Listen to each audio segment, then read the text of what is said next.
ਸ਼ੇਰੇ Punjab 600 AM ਤੇ ਨਿੱਘਾ ਹਾਰਦਿਕ ਸਵਾਗਤ ਹੈ। ਮੈਂ ਤੁਹਾਡਾ ਮੇਜ਼ਬਾਨ ਹਰਜੀਤ ਸਿੰਘ ਗਿੱਲ।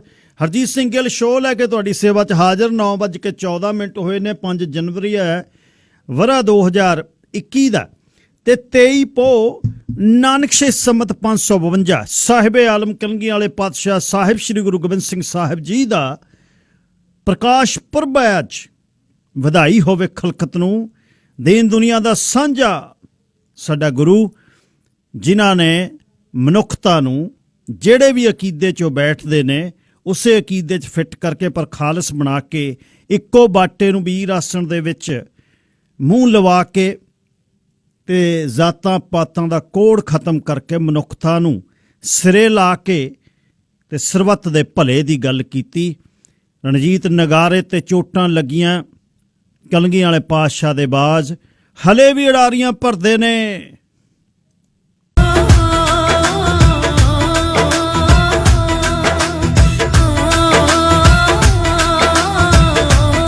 ਅੱਜ ਦੇ ਸ਼ੋਅ ਦੇ ਵਿੱਚ ਪਹਿਲੇ ਹਿੱਸੇ ਦੇ ਵਿੱਚ ਪੰਜਾਬ ਤੋਂ ਨਵਕਿਰਨ ਸਿੰਘ ਪੱਤੀ ਹੋਰਾਂ ਨਾਲ ਗੱਲਬਾਤ ਕਰਾਂਗੇ ਦੇਸ਼ ਪੰਜਾਬ ਦੇ ਝਰੋਖੇ ਦੇ ਵਿੱਚੋਂ।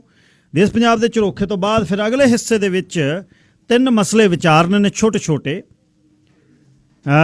ਭਾਈਚਾਰੇ ਨਾਲ ਸੰਬੰਧਿਤ, ਪੰਜਾਬ ਨਾਲ ਸੰਬੰਧਿਤ, ਤੇ ਤੁਸੀਂ ਸ਼ਾਮਲ ਹੋਣਾ। 604 204 0600 604 204 0600 ਸ਼ੇਰੇ ਪੰਜਾਬ radio.ca ਤੇ ਸਿੱਧਾ ਪ੍ਰਸਾਰਣ ਚੱਲ ਰਿਹਾ ਹੈ ਤੇ 604 204 0600 ਤੇ 604 242 2890 ਆਨ 에ਅਰ ਨੰਬਰ ਹੈ। 604 729 1224 6047291224 WhatsApp ਟੈਕਸਟ ਲਈ ਮੇਰਾ ਸੈੱਲ ਨੰਬਰ ਹੈ। ਸ਼ੋਅ ਦੇ ਦੌਰਾਨ ਵੀ ਕੋਈ ਸੁਝਾਅ ਭੇਜਣਾ ਚਾਹੋ ਟੈਕਸਟ ਤੇ WhatsApp ਕਰ ਸਕਦੇ ਹੋ। ਬ੍ਰੇਕ ਦੇ ਵਿੱਚ ਮੈਂ ਵੇਖ ਸਕਦਾ ਕੋਈ ਵਪਾਰਕ ਵਾਧਿਆਂ ਦੇ ਨਹੀਂ, ਕੋਈ ਬਿਜ਼ਨਸ ਸ਼ੁਰੂ ਕੀਤਾ ਤੇ ਬਿਜ਼ਨਸ ਚੱਲਦਾ ਨਹੀਂ, ਖੜੋਤ ਆ ਗਈ, ਚਲਾਉਣਾ ਤੇ ਫਿਰ ਕਰਿਓ ਫੋਨ 604 729 1224। ਚੀਨੇ ਕਬੂਤਰ ਉੱਡਣ ਲਾ ਦੇਾਂਗੇ। ਸ਼ੂਣ ਨਿਕਲੇ ਸਾਂ ਪੱਛਮ ਦੇ ਅੰਬਰ ਮਗਰ ਆਪਣੇ ਪੂਰਬ ਤੋਂ ਹੀ ਲਾਪਤਾ ਹੋ ਗਏ। ਪੈਰੀ ਪਰ ਉਪਰੇ ਬੰਨਦਿਆਂ ਪੈੜ ਪ੍ਰਵਾਜ਼ ਵਿਚਲਾ ਖਲਾ ਹੋ ਗਏ। ਦੌੜ ਹੀ ਦੌੜ ਹੈ, ਕੋਈ ਮੰਜ਼ਲ ਨਹੀਂ, ਇੱਥੇ ਪਾਣੀ ਹੀ ਪਾਣੀ ਨੇ, ਸਾਹਿਲ ਨਹੀਂ। ਖੁਰਦੇ ਪੱਤਣ ਹਾਂ ਆਪਣੇ ਹੀ ਤੱਕਦੇ ਪਏ, ਆਪਣੇ ਕਤਲਾਂ ਦੇ ਆਪੇ ਗਵਾਹ ਹੋ ਗਏ। ਇੱਥੇ ਕਲੀਆਂ ਦੇ ਗਲ ਮੋਹ ਦੇ ਪੱਲੇ ਨਹੀਂ, ਇੱਥੇ ਕਲੀਆਂ ਦੇ ਗਲ ਮੋਹ ਦੇ ਪੱਲੇ ਨਹੀਂ, ਇੱਥੇ ਮਹਿਕਾਂ ਸ੍ਰੀ ਸੰਗ ਦੇ ਟੱਲੇ ਨਹੀਂ। ਦੋਸ਼ ਫੁੱਲਾਂ ਦੇ ਸਿਰ ਤੇ ਕੀ ਧਰੀਏ ਜੋ ਖੁਦ ਨੰਗੀਆਂ ਤਿਤਲੀਆਂ ਤੇ ਫਿਦਾ ਹੋ ਗਏ। ਗੋਰੀ ਮਿੱਟੀ 'ਚ ਹਾਂ ਕਾਲੇ ਪਾਣੀ ਜਿਹੇ, ਹਾਸ਼ੀਏ ਤੇ ਲਿਖੀ ਇੱਕ ਕਹਾਣੀ ਜਿਹੇ। ਹਾਕਾਂ ਹੇਕਾਂ ਤੋਂ ਖਮੋਸ਼ ਹੌਕੇ ਬਣੇ, ਫਿਰ ਕੰਬਦੀ ਹੋਈ ਇਲਤਜ਼ਾ ਹੋ ਗਏ। ਵਿਰਸਿਆਂ ਦੀ ਸ਼ਹਾਦਤ ਮਨਾਉਂਦੇ ਹੋਏ ਗੋਲਕੀ ਪੌਂਡ, ਵਿਰਸਿਆਂ ਦੀ ਸ਼ਹਾਦਤ ਮਨਾਉਂਦੇ ਹੋਏ ਗੋਲਕੀ ਪੌਂਡ ਡਾਲਰ ਚੜਾਉਂਦੇ ਹੋਏ ਵਣਜ ਕਰਕੇ ਜ਼ਮੀਰਾਂ ਦੇ ਹਾਂ ਸੋਚਦੇ, ਓਏ ਕਰਜ਼ ਮਿੱਟੀ ਦੇ ਸਾਰੇ ਅਦਾ ਹੋ ਗਏ।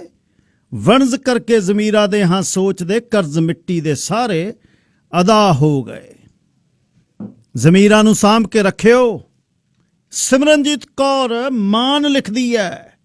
ਸਾਰਿਆਂ ਦਾ ਧੰਨਵਾਦ ਜੀ, ਜਿੱਥੇ ਵੀ ਬੈਠੇ ਹੋ। ਸ਼ੇਰੇ Punjab radio 600 AM, CKSP 600 AM, ਚੜ੍ਹਦੀ ਕਲਾ ਸ਼ੇਰੇ ਪੰਜਾਬ 600 AM। ਇਸ ਵਰ੍ਹੇ ਦਾ 2021 ਦਾ ਪਲੇਠਾ ਪ੍ਰੋਗਰਾਮ ਹੈ। ਕੱਲ ਤਾਂ ਗੱਲਾਂ ਬਾਤਾਂ ਖੁੱਲੀਆਂ ਕਰਦੇ ਰਹੇ ਸਾਰੇ ਮੇਜ਼ਬਾਨ, ਆਪਣੀ ਜ਼ਿੰਦਗੀ ਦੀਆਂ ਦੱਸਦੇ ਰਹੇ, ਪੁੱਛਦੇ ਰਹੇ। ਪਹਿਲਾ ਦਿਨ ਸੀ ਤੇ ਅੱਜ ਆਪਾਂ ਗੱਲਬਾਤ ਸ਼ੁਰੂ ਕਰਦੇ ਹਾਂ। ਨਵਕਿਰਨ ਸਿੰਘ ਪੱਤੀ ਦੇਸ਼ ਪੰਜਾਬ ਦੇ ਝਰੋਖੇ ਦੇ ਵਿੱਚੋਂ ਮੇਰੇ ਨਾਲ ਨੇ। ਗੱਲਬਾਤ ਸ਼ੁਰੂ ਕਰਦੇ ਹਾਂ। ਨਵਕਿਰਨ ਸਿੰਘ ਪੱਤੀ ਜੀ, ਸਵਾਗਤ, ਸਤਿ ਸ੍ਰੀ ਅਕਾਲ ਤੇ ਨਵਾਂ ਸਾਲ ਮੁਬਾਰਕ ਹੋਵੇ। ਸ਼ੁਕਰੀਆ ਗਿੱਲ ਸਾਹਿਬ। ਸਭ ਤੋਂ ਪਹਿਲਾਂ ਤੁਹਾਨੂੰ ਤੇ ਰੇਡੀਓ ਸ਼ੇਰੇ ਪੰਜਾਬ ਦੇ ਸਾਰੇ ਸਰੋਤਿਆਂ ਨੂੰ ਪਿਆਰ ਭਰੀ ਸਤਿ ਸ੍ਰੀ ਅਕਾਲ, ਔਰ ਸਾਰੇ ਹੀ ਨਵੇਂ ਸਰੋਤਿਆਂ ਨੂੰ 2021 ਵਰ੍ਹੇ ਦੇ ਵਿੱਚ ਆਪਾਂ ਦਸਤਕ ਦੇ ਚੁੱਕੇ ਹਾਂ। ਸਾਰਿਆਂ ਨੂੰ ਨਵੇਂ ਸਾਲ ਦੀਆਂ ਲੱਖ ਲੱਖ ਮੁਬਾਰਕਾਂ ਜੀ ਗਿੱਲ ਸਾਹਿਬ। ਨਾਲੇ ਸਾਹਿਬ ਆਲਮ ਸਾਹਿਬ ਸ੍ਰੀ ਗੁਰੂ ਗੋਬਿੰਦ ਸਿੰਘ ਸਾਹਿਬ ਜੀ ਦੇ ਪ੍ਰਕਾਸ਼ ਪੁਰਬ ਦੀ ਸਾਰਿਆਂ ਨੂੰ ਵਧਾਈ ਹੋਵੇ। ਖਲਕਤ ਨੂੰ ਸਾਹਿਬ ਦੇ ਪਾਏ ਪੂਰਨਿਆਂ ਅਸੀਂ ਚੱਲਦੇ ਰਹੀਏ, ਹੱਕ ਸੱਚ ਦੀ ਗੱਲ ਕਰਦੇ ਰਹੀਏ, ਜ਼ਾਲਮ ਨੂੰ ਵੰਗਾਰਦੇ ਰਹੀਏ। ਪਹਿਲੇ ਪਾਤਸ਼ਾਹ ਦੀ ਜੋਤ 10ਵੇਂ ਪਾਤਸ਼ਾਹ ਤੱਕ ਜਿਹੜੀ ਪਹੁੰਚੀ, ਬਾਬਰ ਨੂੰ ਜਾਬਰ ਕਹਿਣ ਦੀ ਉਹੀ ਕਹਾਣੀ ਜਿਹੜੀ ਚੱਲਦੀ ਰਹੀ, ਉਸ 'ਤੇ ਪਹਿਰਾ ਦਿੰਦੇ ਰਹੀਏ। ਸਭ ਤੋਂ ਪਹਿਲੀ ਗੱਲ ਮੈਨੂੰ ਇਹ ਦੱਸੋ, ਸਾਡੇ ਟੱਬਰਾਂ ਦਾ ਕੀ ਹਾਲ ਹੈ। ਕਹਿੰਦੇ ਮੀਂਹ ਪੈਂਦਾ ਹੈ ਤੇ ਮੀਂਹ ਪੈਂਦੇ ਜਿੱਥੇ ਪਏ ਨੇ ਤੰਬੂਆਂ 'ਚ ਤੇ ਪਾਣੀ ਆ ਗਿਆ ਸੁੱਤੇ ਪਿਆਂ 'ਚ। ਉਹਨਾਂ ਬਾਰੇ ਦੱਸੋ। ਤੇ ਇੱਕ ਸਾਨੂੰ, ਕਿਉਂਕਿ ਤੁਸੀਂ ਜਾਣਦੇ ਹੋ ਹੁਣ ਪੈਂਦੇ ਕਿੱਥੇ ਆ। ਪਹਿਲਾਂ ਤਾਂ ਟਰਾਲੀਆਂ ਦੇ ਥੱਲੇ ਵੀ ਸੌਂਦੇ ਸੀ।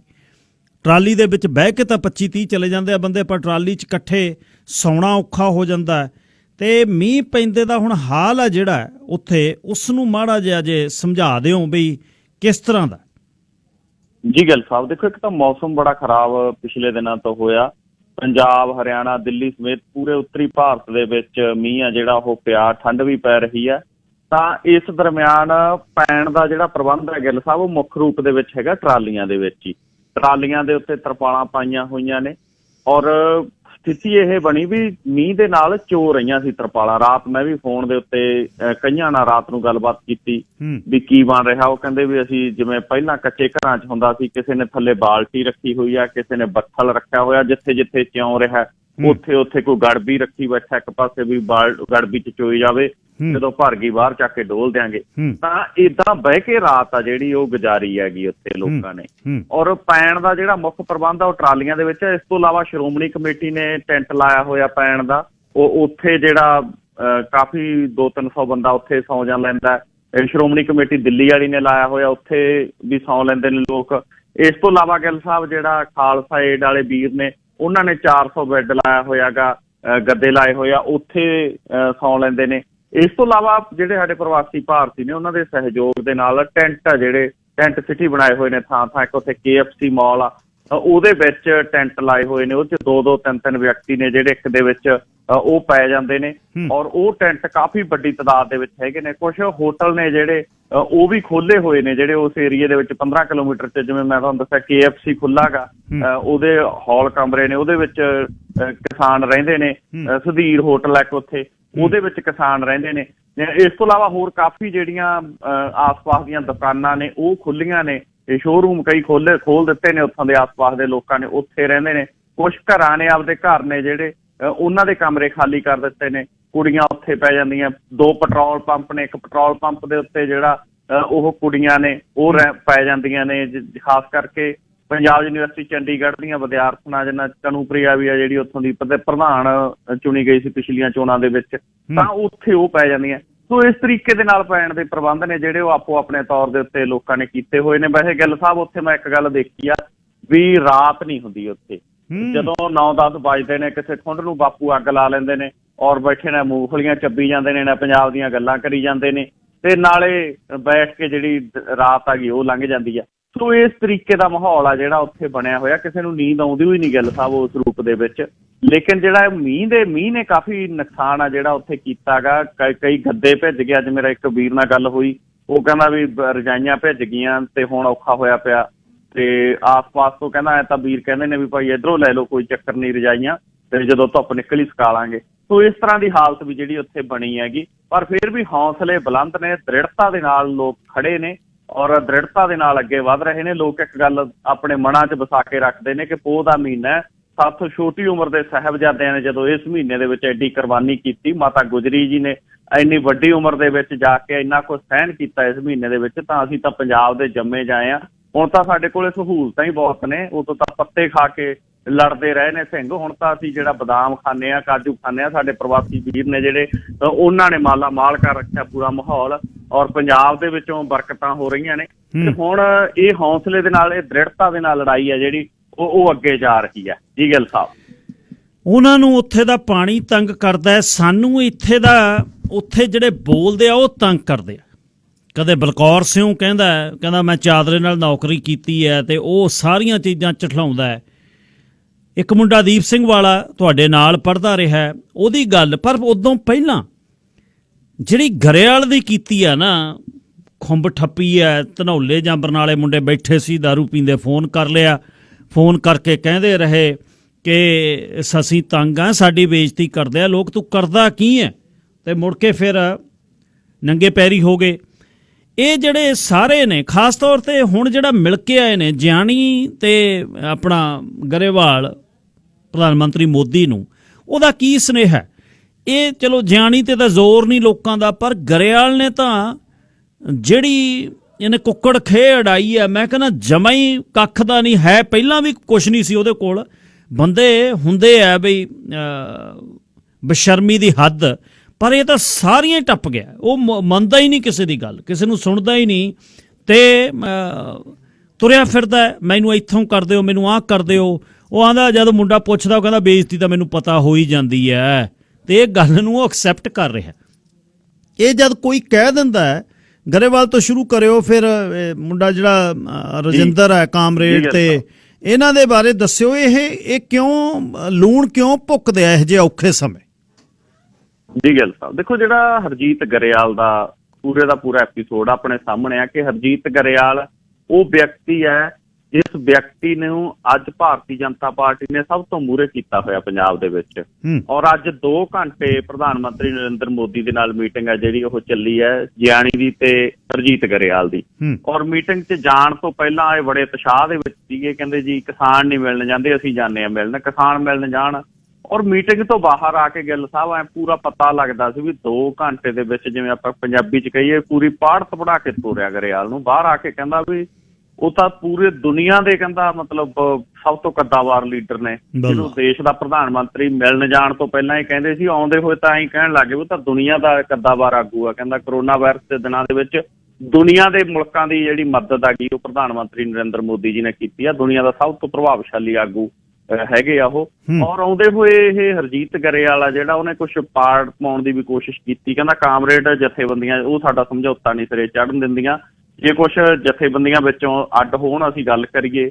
ਇਹ ਤਾਂ ਕਹਿੰਦਾ ਜਦੋਂ ਜਿਆਣੀ ਵੀ ਬੋਲਿਆ, ਜਿਆਣੀ ਕਹਿੰਦਾ ਜਿੱਥੇ ਝੰਡਾ ਚੜ੍ਹ ਜੇ ਇਹਨਾਂ ਦਾ ਉੱਥੇ ਕਹਿੰਦਾ ਅਸਲ ਦੇ ਵਿੱਚ ਜਿਹੜੀਆਂ ਫੈਕਟਰੀਆਂ ਨੇ ਉਹ ਵੀ ਫੇਲ ਹੋ ਜਾਂਦੀਆਂ ਨੇ। ਸੋ ਇਹ ਮੈਨੂੰ ਲੱਗਦਾ ਫਿਰ ਇਹਨਾਂ ਨੂੰ ਐਂ ਵੀ ਦੇਖਣਾ ਚਾਹੀਦਾ ਵੀ ਝੰਡਾ ਤਾਂ ਹੁਣ ਦਿੱਲੀ ਤੇ ਚੜ੍ਹ ਗਿਆ ਇਹਨਾਂ ਦੀ, ਤੇ ਝੰਡਾ ਤਾਂ ਸਰਕਾਰ ਦੇ ਬਿਲਡਿੰਗਾਂ ਦੇ ਉੱਤੇ ਚੜ੍ਹ ਗਿਆ, ਤੇ ਹੁਣ ਕਿਸ ਪਾਸੇ ਨੂੰ ਇਸ਼ਾਰਾ ਇਹਨਾਂ ਦਾ ਹੈਗਾ। ਸੋ ਕੁੱਲ ਮਿਲਾ ਕੇ ਸਥਿਤੀ ਇਹ ਹੈ ਗਿੱਲ ਸਾਹਿਬ ਕਿ ਜਿਹੜੇ ਭਾਰਤੀ ਜਨਤਾ ਪਾਰਟੀ ਦੇ 2 ਆਗੂ ਗਏ ਨੇ, ਦੋਨੇ ਨਾ ਤਾਂ ਕਿਸੇ ਲੀਡਰਸ਼ਿਪ ਪੰਜਾਬ ਦੀ ਦੇ ਵਿੱਚ ਹੈ, ਨਾ ਇਹਨਾਂ 'ਚ ਕੋਈ ਪੰਜਾਬ ਦਾ ਪ੍ਰਧਾਨ ਹੈ, ਨਾ ਕੋਈ ਪੰਜਾਬ ਦਾ ਇੰਚਾਰਜ ਆ। ਦੋਨਾਂ ਦੇ ਵਿੱਚੋਂ ਪ੍ਰਧਾਨ ਆ ਜਿਹੜਾ ਉਹ ਪਾਸੇ ਹੋਇਆ ਬੈਠਾ ਗਾ। ਔਰ ਇਹ ਦੋਨਾਂ ਆਗੂਆਂ ਨੂੰ ਜਿਹੜਾ ਉਹ ਮੂਹਰੇ ਕੀਤਾ ਹੋਇਆ ਗਾ। ਸੁਰਜੀਤ ਕੁਮਾਰ ਜਿਆਣੀ ਆਪਣੇ ਆਪ ਨੂੰ ਇਹ ਵੀ ਕਹਿੰਦਾ ਮੈਂ ਸੈਂਕੜੇ ਏਕੜ ਜ਼ਮੀਨ ਹੈ ਮੇਰੀ, ਮੈਂ ਕਿਸਾਨ ਵੀ ਹਾਂ। ਸੋ ਇਹ ਦੋਨੇ ਮਿਲਣ ਗਏ, ਮਿਲ ਕੇ ਇਹਨਾਂ ਨੇ ਉਸ ਤੋਂ ਬਾਅਦ ਜਿਹੜੀ ਬੋਲੀ ਉਹ ਆ ਕੇ ਭਾਰਤੀ ਜਨਤਾ ਪਾਰਟੀ ਦੀ ਬੋਲੀ। ਔਰ ਉਸ ਤੋਂ ਬਾਅਦ ਇਹਨਾਂ ਨੇ ਇਹ ਵੀ ਕਿਹਾ ਵੀ ਖੇਤੀ ਕਾਨੂੰਨ ਵਾਪਸ ਆ ਜਿਹੜੇ ਉਹ ਸਰਕਾਰ ਨਹੀਂ ਲੈ ਰਹੀ, ਔਰ ਸਰਕਾਰ ਦੇ ਸਾਰਾ ਧਿਆਨ 'ਚ ਆ। ਕਹਿੰਦੇ ਜੋ ਹੋ ਰਿਹਾ ਗਾ ਉਹ ਸਾਰਾ ਸਰਕਾਰ ਦੇ ਧਿਆਨ 'ਚ। ਇੱਕ ਪੱਤਰਕਾਰ ਨੇ ਇਹ ਵੀ ਸਵਾਲ ਕੀਤਾ ਜਦੋਂ ਮਿਲ ਕੇ ਆਏ ਗਰੇਵਾਲ ਨੂੰ ਵੀ ਜਿਹੜਾ ਤੁਹਾਡੇ ਨਾਲ ਪੰਜਾਬ 'ਚ ਹੋ ਰਿਹਾ, ਕਹਿੰਦਾ ਉਹ ਵੀ ਧਿਆਨ 'ਚ। ਸੋ ਇਹ ਜਿਹੜੀ ਸਥਿਤੀ ਹੈ, ਇਸ ਸਥਿਤੀ ਦੇ ਵਿੱਚੋਂ ਗਿੱਲ ਸਾਹਿਬ ਇੱਕ ਜਿਹੜੀ ਮੰਦਭਾਗੀ ਘਟਨਾ ਇਹ ਵਾਪਰੀ ਹੈ ਵੀ ਪੰਜਾਬ ਦੇ ਮੁੰਡਿਆਂ ਤੇ ਕੇਸ ਦਰਜ ਹੋਣੇ ਸ਼ੁਰੂ ਹੋ ਗਏ। ਹਰਜੀਤ ਗਰੇਵਾਲ ਖਿਲਾਫ ਜਿਹੜੇ ਮੁੰਡਿਆਂ ਨੇ ਪਿੰਡ ਦੇ ਵਿੱਚ ਪੋਸਟਰ ਲਾਏ, ਜਿਹੜੇ ਮੁੰਡਿਆਂ ਨੇ ਕਿਹਾ ਵੀ ਇਹਦਾ ਜ਼ਮੀਨ ਠੇਕੇ ਤੇ ਨਹੀਂ ਲੈਣੀ, ਉਹ 3 ਨੌਜਵਾਨਾਂ ਦੇ ਉੱਤੇ ਸਖਤ ਧਾਰਾਵਾਂ ਤਹਿਤ ਕੇਸ ਦਰਜ ਹੋ ਗਿਆ। ਉਹਦੇ ਚੋਂ ਇੱਕ ਨੌਜਵਾਨ ਨੂੰ ਫੜ ਕੇ ਜੇਲ੍ਹ ਵੀ ਭੇਜਤਾ। ਪਰ ਸਦਕੇ ਜਾਈਏ ਇਸ ਏਰੀਏ ਦੇ ਲੋਕਾਂ ਦੇ ਅੱਜ ਥਾਣਾ ਘੇਰੀ ਰੱਖਿਆ, ਔਰ ਪੁਲਿਸ ਵਾਲਿਆਂ ਨੂੰ ਕਿਹਾ ਵੀ ਉਹ ਮੁੰਡੇ ਤੇ ਕੇਸ ਦਰਜ ਜਿਹੜਾ ਤੁਸੀਂ ਕੀਤਾ ਉਹਨੂੰ ਰੱਦ ਕਰੋ, ਮੁੰਡੇ ਨੂੰ ਬਾਹਰ ਕੱਢ ਕੇ ਲਿਆਓ। ਪੁਲਿਸ ਵਾਲੇ ਕਹਿੰਦੇ ਵੀ ਤੁਸੀਂ ਉਹਦੀ ਜ਼ਮਾਨਤ ਕਰਾ ਲਓ ਇੱਕ ਵਾਰ, ਅਸੀਂ ਉਦੋਂ ਬਾਅਦ ਕੇਸ ਰੱਦ ਕਰ ਦਿਆਂਗੇ। ਪਰ ਲੋਕ ਮੰਨੇ ਨਹੀਂ। ਇੱਕ ਦਿਨ ਛੱਡ ਕੇ ਪਰਸੋਂ ਨੂੰ ਫਿਰ ਥਾਣੇ ਦਾ ਘਰਾਓ ਧਨੌਲੇ ਦਾ ਰੱਖਤਾ। ਔਰ ਸੁਰਜੀਤ ਕੁਮਾਰ ਜਿਆਣੀ ਨੂੰ ਤੇ ਹਰਜੀਤ ਗਰੇਵਾਲ ਨੂੰ ਇਹ ਗੱਲ ਇੱਕ ਪੱਤਰਕਾਰ ਨੇ ਪੁੱਛੀ ਵੀ ਤੁਸੀਂ ਜਿਹੜੇ ਨੌਜਵਾਨ ਫੜੇ ਜਾ ਰਹੇ ਨੇ ਉਹਨਾਂ ਦੇ ਮਸਲੇ ਦੇ ਉੱਤੇ ਤੁਹਾਡਾ ਕੀ ਹੈ ਜਦੋਂ ਮੀਟਿੰਗ ਕਰਨ ਜਾ ਰਹੇ ਸੀ। ਤੇ ਇਹਦੇ ਤੋਂ ਇੱਕ ਗੱਲ ਇਹ ਵੀ ਕਲੀਅਰ ਹੁੰਦੀ ਹੈ ਕਿ ਸਾਡੇ ਜਿਹੜੇ ਪੰਜਾਬ ਦੇ ਮੁੱਖ ਮੰਤਰੀ ਨੇ ਕੈਪਟਨ ਅਮਰਿੰਦਰ ਸਿੰਘ, ਉਹਨਾਂ ਤੇ ਵੀ ਕੇਂਦਰ ਨੇ ਦਬਾਅ ਜਿਹੜਾ ਉਹ ਬਣਾ ਲਿਆ ਆਪਦਾ, ਜਿਹਦੇ ਚੋਂ ਇਉਂ ਲੱਗਦਾ ਗਾ ਵੀ ਜੇ ਹਰਜੀਤ ਗਰੇਵਾਲ ਦੇ ਖਿਲਾਫ ਪੋਸਟਰ ਲਾਉਣ ਵਾਲਿਆਂ ਤੇ ਪੰਜਾਬ 'ਚ ਕੇਸ ਦਰਜ ਹੁੰਦਾ, ਉਹਨੂੰ ਤਾਂ ਬੀਜੇਪੀ ਨੇ ਤਾਂ ਕੀਤਾ ਨਹੀਂ ਦਰਜ, ਤਾਂ ਪੰਜਾਬ ਦੀ ਪੁਲਿਸ ਨੇ ਕੀਤਾ। ਪੰਜਾਬ ਦੀ ਪੁਲਿਸ ਨੂੰ ਪੰਜਾਬ ਦੀ ਸਰਕਾਰ ਚਲਾ ਰਹੀ ਹੈ ਕੈਪਟਨ ਅਮਰਿੰਦਰ ਸਿੰਘ ਹੋਰਾਂ ਦੀ। ਤੇ ਦੂਜੇ ਬੰਨੇ ਆਪਾਂ ਗੱਲ ਕੀਤੀ ਸੀਗੀ ਜੀ ਤੀਕਸ਼ਣ ਸੂਦ ਦੇ ਘਰੇ ਗੋਹਾ ਸੁੱਟਣ ਦੇ ਉੱਤੇ ਧਾਰਾ 307 ਲੱਗਦੀ ਆ, ਇਰਾਦਾ ਕਤਲ ਦੀ 452 ਲੱਗਦੀ ਆ। ਤਾਂ ਇਹ ਵੀ ਇੱਕ ਸੰਕੇਤ ਹੈਗਾ ਕਿ ਭਾਰਤੀ ਜਨਤਾ ਪਾਰਟੀ ਹੁਣ ਸਿੱਧੇ ਤੌਰ ਦੇ ਉੱਤੇ ਪੰਜਾਬ ਦੇ ਵਿੱਚ ਜਿਹੜਾ ਉਹ ਡੋਮੀਨੇਸ਼ਨ ਉਹ ਕਰਨ ਲੱਗ ਗਈ। ਦੂਸਰੀ ਗੱਲ ਗਿੱਲ ਸਾਹਿਬ ਜਿਹੜੀ ਉਹ ਇਹ ਹੈਗੀ ਕਿ ਬਹੁਤ ਸਾਰੀਆਂ ਇਸ ਕਿਸਾਨ ਐਜੀਟੇਸ਼ਨ ਦੇ ਸੰਬੰਧੀ, ਕਿਸਾਨ ਜਥੇਬੰਦੀਆਂ ਦੇ ਸੰਬੰਧੀ ਗੱਲਾਂ ਨੇ ਜਿਹੜੀਆਂ ਉਹ ਚੱਲ ਰਹੀਆਂ ਨੇ। ਕਿਸਾਨ ਜਥੇਬੰਦੀਆਂ ਦੇ ਵਿੱਚ ਆਪਸੀ ਜਿਹੜਾ ਪਾਠ ਪਾਉਣ ਦੀਆਂ ਗੱਲਾਂ ਵੀ ਚੱਲ ਰਹੀਆਂ, ਕਿਉਂਕਿ ਬੀਜੇਪੀ ਦਾ IT ਵਿੰਗ ਆ ਨਾ ਜਿਹੜਾ ਉਹ ਬਹੁਤ ਜ਼ਿਆਦਾ ਸਰਗਰਮ ਆ। ਕਿਸਾਨ ਆਗੂ ਕੋਈ ਗੱਲ ਹੋਰ ਕਹਿੰਦੇ ਨੇ, ਉਹਦਾ ਤੱਤ ਹੋਰ ਕੱਢ ਕੇ ਉਸ ਨੂੰ ਪੇਸ਼ ਕਰਕੇ ਜਿਹੜਾ ਸੋਸ਼ਲ ਮੀਡੀਆ ਦੇ ਉੱਤੇ ਉਹ ਪਾ ਦਿੱਤਾ ਜਾਂਦਾ ਹੈ। ਕਈ ਤਾਂ ਖਬਰਾਂ ਏਦਾਂ ਦੀਆਂ ਗਿੱਲ ਸਾਹਿਬ ਏਦਾਂ ਦੇ ਚੈਨਲ ਬੀਜੇਪੀ IT ਵਿੰਗ ਵਾਲਿਆਂ ਦੇ ਚੱਲਦੇ ਨੇ ਵੀ ਉਹਦਾ ਹੈਡਿੰਗ ਹੋਰ ਹੁੰਦਾ, ਸਨਸਨੀਖੇਜ਼ ਜਿਹਾ ਹੈਡਿੰਗ ਬਣਾ ਦਿੰਦੇ ਨੇ ਉਹ। ਜਦੋਂ ਤੁਸੀਂ ਖੋਲੋ, ਜਦੋਂ ਉਹਨੂੰ ਚੈੱਕ ਕਰਦੇ ਹੋ, ਉਹਦੇ ਵਿੱਚੋਂ ਕੁਝ ਨਹੀਂ ਨਿਕਲਦਾ।